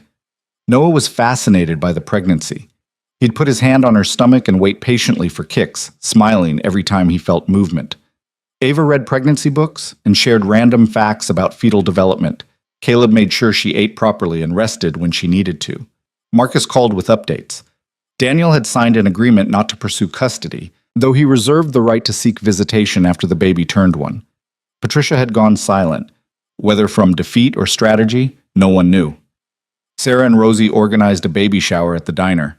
Half the town showed up, bringing hand-me-down baby clothes and homemade blankets and unsolicited advice about everything from breastfeeding to sleep schedules. "You're one of us now, Rosie said, pressing a casserole dish into Maylene's hands. "That means we take care of you." Summer turned to fall. The ranch hummed with the rhythm of seasonal work. Maylene helped where she could, though Caleb banned her from anything strenuous. One evening in late September, Maylene was making dinner when she felt the first contraction. She gripped the counter, breathing through it. When it passed, she calmly turned off the stove. "Caleb?" He appeared from the living room. "Yeah?" I think it's time, Bashikten. His eyes went wide. Boshni. Time, Mal. Time. He sprang into action with impressive efficiency, grabbing the hospital bag they'd packed weeks ago, calling Ellen to come stay with the kids, helping Maylene to the truck. The drive to the hospital took 40 minutes that felt like hours. The contractions were getting closer together, stronger. Maylene focused on breathing, on staying calm. "You're doing great," Caleb said, his knuckles white on the steering wheel. "I'm terrified." "That's allowed." They made it to the hospital with time to spare. The next 12 hours were a blur of pain and exhaustion, and medical professionals telling her to push, breathe, push again. Caleb stayed the entire time. He held her hand, brought her ice chips, never once looked uncomfortable or squeamish. When she screamed at him that this was all his fault, even though it wasn't, he just said, "I know, I'm sorry," and kept holding her hand. Finally, at 6:47 a.m. on September 28th, Mylin's daughter was born. The baby came out screaming, furious at the world, her tiny fists waving. The nurse placed her on Maylene's chest, and the world narrowed to just the two of them. She was perfect, impossibly small with dark hair and a scrunched-up face, and lungs that clearly worked just fine. "Hi," Maylene whispered. "Hi, baby girl. I'm your mom." The baby stopped crying and opened her eyes, dark blue, like all newborns, but alert, looking right at Maylene like she knew her. "She's beautiful," Caleb said softly from beside the bed. "She is." Maylene couldn't stop staring. This impossible baby, this child she'd been told she'd never have. "I'm going to name her Catherine, after your wife, if that's okay." Caleb's eyes went wet. "Maylene, you don't have to. I want to. She brought me here in a way. If Catherine hadn't existed, if she hadn't left this hole in your family, I never would have come to Wyoming. I never would have found a home. So yes, I want to name my daughter after her." "Catherine Maylene, then," Caleb said. "Best of both." They called her Kate from the start. The kids came to visit that afternoon. Noah climbed carefully onto the hospital bed and stared at the baby with wide eyes. When Kate wrapped her tiny hand around his finger, he smiled bigger than Maylene had ever seen. Ava hung back, nervous. "Can I hold her?" "Of course." Maylene showed her how to support the head, how to cradle the baby. Ava held Kate like she was made of glass, tears streaming down her face. "She's so small." "You were this small once." I don't remember. I don't remember being little, or Mom being here, or anything being easy." Ava looked at Maylene. "But I'll remember this. I'll remember being here when Kate was born. I'll remember being part of your family. You are part of my family. You have been since the day I met you." Over the next few days, nurses came and went. Pediatricians examined Kate and declared her healthy. Lactation consultants helped with feeding. The world of new motherhood was overwhelming and exhausting and absolutely terrifying. But Maylene wasn't alone. Caleb brought her decent coffee from the cafeteria. Sarah came with groceries for when they got home. Rosie delivered enough casseroles to feed an army. Ellen brought over a bassinet that her grandkids had outgrown. On the third day, Marcus called. "How are you feeling?" "Exhausted, terrified, completely in love." "That sounds about right. Listen, I have news. Daniel's lawyers sent over final divorce papers. He's waiving all custody claims, agreeing to standard child support, and asking only for updates and photos until Kate is old enough for supervised visitation. He's being reasonable." "What about Patricia?" Radio silence. "My guess is she's cut her losses. You're not worth the fight anymore." After 3 years of being worthless because she couldn't have children, Maylene was now worthless because she could. The irony was almost funny. "So it's over?" she asked. "The legal part?" "Yeah, mostly. You'll need to finalize the divorce, establish child support, but the custody fight is done. You won." After they hung up, Maylene looked down at Kate sleeping in her arms. Such a small person to have caused such a huge battle. "You're worth it," she whispered. "Every fight, every tear, every moment of fear. You're worth all of it." They went home on the fourth day. The ranch looked the same but felt different, like it had been waiting for them. The kids had made a welcome home banner and hung it over the porch. Inside, fresh flowers were on the table. Someone had stocked the refrigerator. That first night home was chaos. Kate cried every 2 hours. Maylene was sore and exhausted and had no idea what she was doing. At 3 a.m., she sat in the rocking chair in her room, feeding Kate and crying from sheer overwhelm. A soft knock on the door. "You okay?" Caleb's voice. "No, yes, I don't know. I have no idea what I'm doing. Can I come in?" "Yeah." He entered wearing sweatpants and a t-shirt, his hair sticking up. First night's always the hardest. With Ava, Catherine and I took turns. One of us would sleep while the other handled the baby. "You don't have to do this alone." "You have to work tomorrow." "I've worked on less sleep. Give me the baby. You sleep for a few hours." Caleb, Maylene, let me help. So she did. She handed him Kate and collapsed into bed, asleep before her head hit the pillow. When she woke 5 hours later, sunlight was streaming through the window. She panicked for a moment. The baby. Where was the baby? She found Caleb downstairs in the kitchen, Kate asleep against his shoulder while he made coffee one-handed. How long has she been asleep? Maylene asked. About an hour. She ate at 6, screamed until 7, then finally passed out. I've been too afraid to put her down. Maylene took Kate gently, and the baby didn't even stir. Thank you. You don't have to keep thanking me. Yes, I do. You didn't sign up for any of this. Didn't I? He poured coffee into 2 mugs. I hired you to help with my family. You're helping. Now you have a baby who needs help, so we help back. That's how it works? That's not how it worked in Boston. Well, you're not in Boston anymore. No, she wasn't. She was in Wyoming, in a house that felt like home, with a man who helped her at 3 a.m. and didn't expect anything in return, with kids who fought over who got to hold the baby, with a community that showed up with food and supplies and unsolicited advice.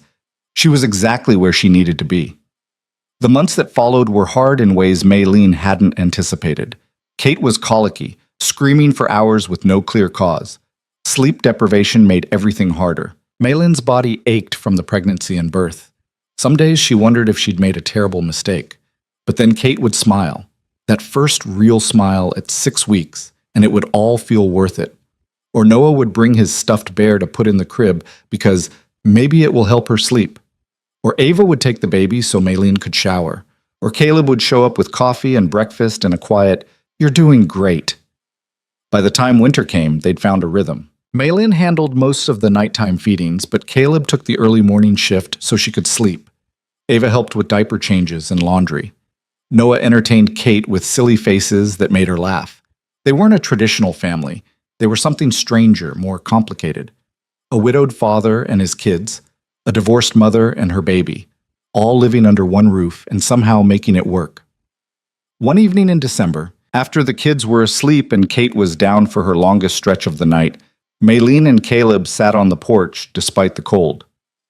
"I've been thinking," Caleb said. "Dangerous activity." He smiled. "I've been thinking about us. This arrangement." Maylene's stomach tightened. "If you want me to find my own place, I understand. I can start looking." "That's not what I mean." He turned to face her. "I mean, maybe we should make this official." "Official how?" "Marriage." Maylene stared at him. "What?" "Hear me out. We're already living like a family. You help with my kids, I help with yours. We work well together. We care about each other. And if we're married, it gives you extra legal protection against Daniel and his mother. Makes it harder for them to claim you're unstable. Caleb, you can't propose marriage for legal protection." "Why not? People get married for worse reasons. At least this way we're honest about it." "But what about love? Partnership? All that?" "We have partnership. We're partners in raising these kids, running this house. As for love..." He was quiet for a moment. "I loved Catherine. I'll always love her, but she's gone, and I have to keep living. You make living easier. You make this house feel like a home again. That might not be romantic love, but it's real." Maylene thought about it. In Boston, she'd married for what she thought was love, and it had been a disaster. Daniel had been charming and attentive and completely wrong for her. Caleb wasn't charming. He was blunt and awkward and worked too much. But he was solid, reliable. He showed up when she needed him. He valued her for who she was, not what she could provide. "Okay," she said. "Okay? Yes, let's get married. But on one condition." "What's that?" "We tell the kids the truth. This isn't some fairy tale romance. It's 2 broken people choosing to build something together. They deserve honesty." "Deal." They told the kids the next morning over breakfast.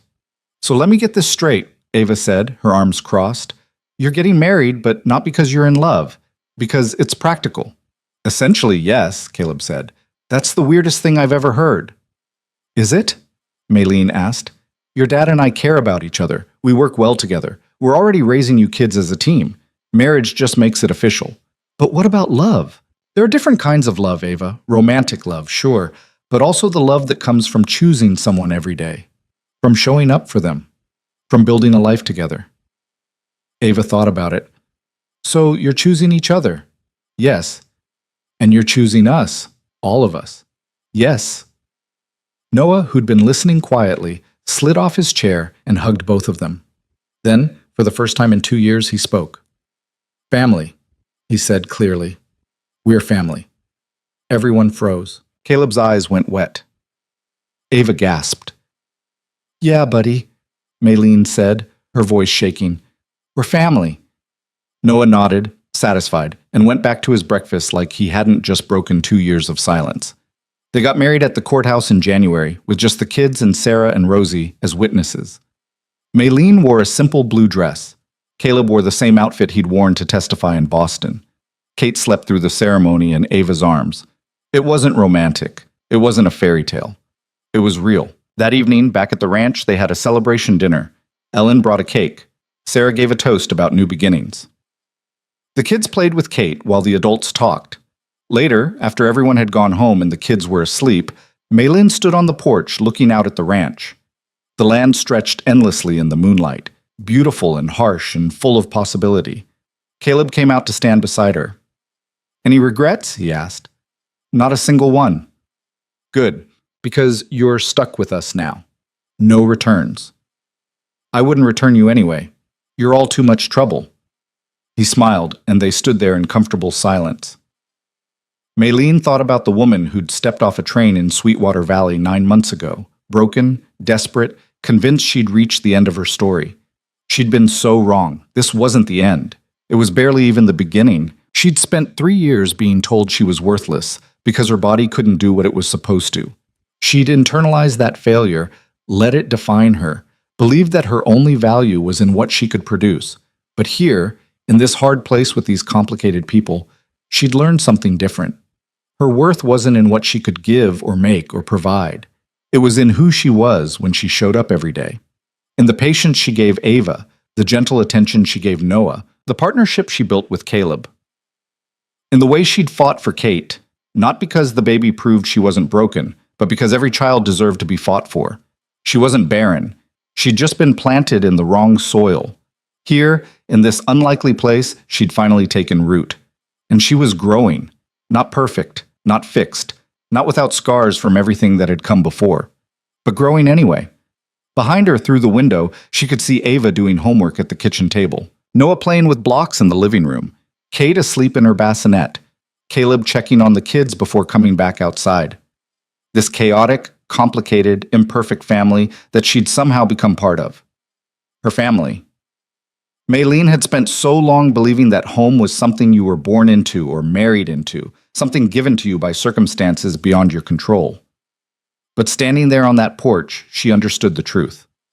Home wasn't something you were given. It was something you built. One difficult conversation at a time. One act of showing up. One choice to stay when leaving would be easier. She'd built this home. With these people. In this place.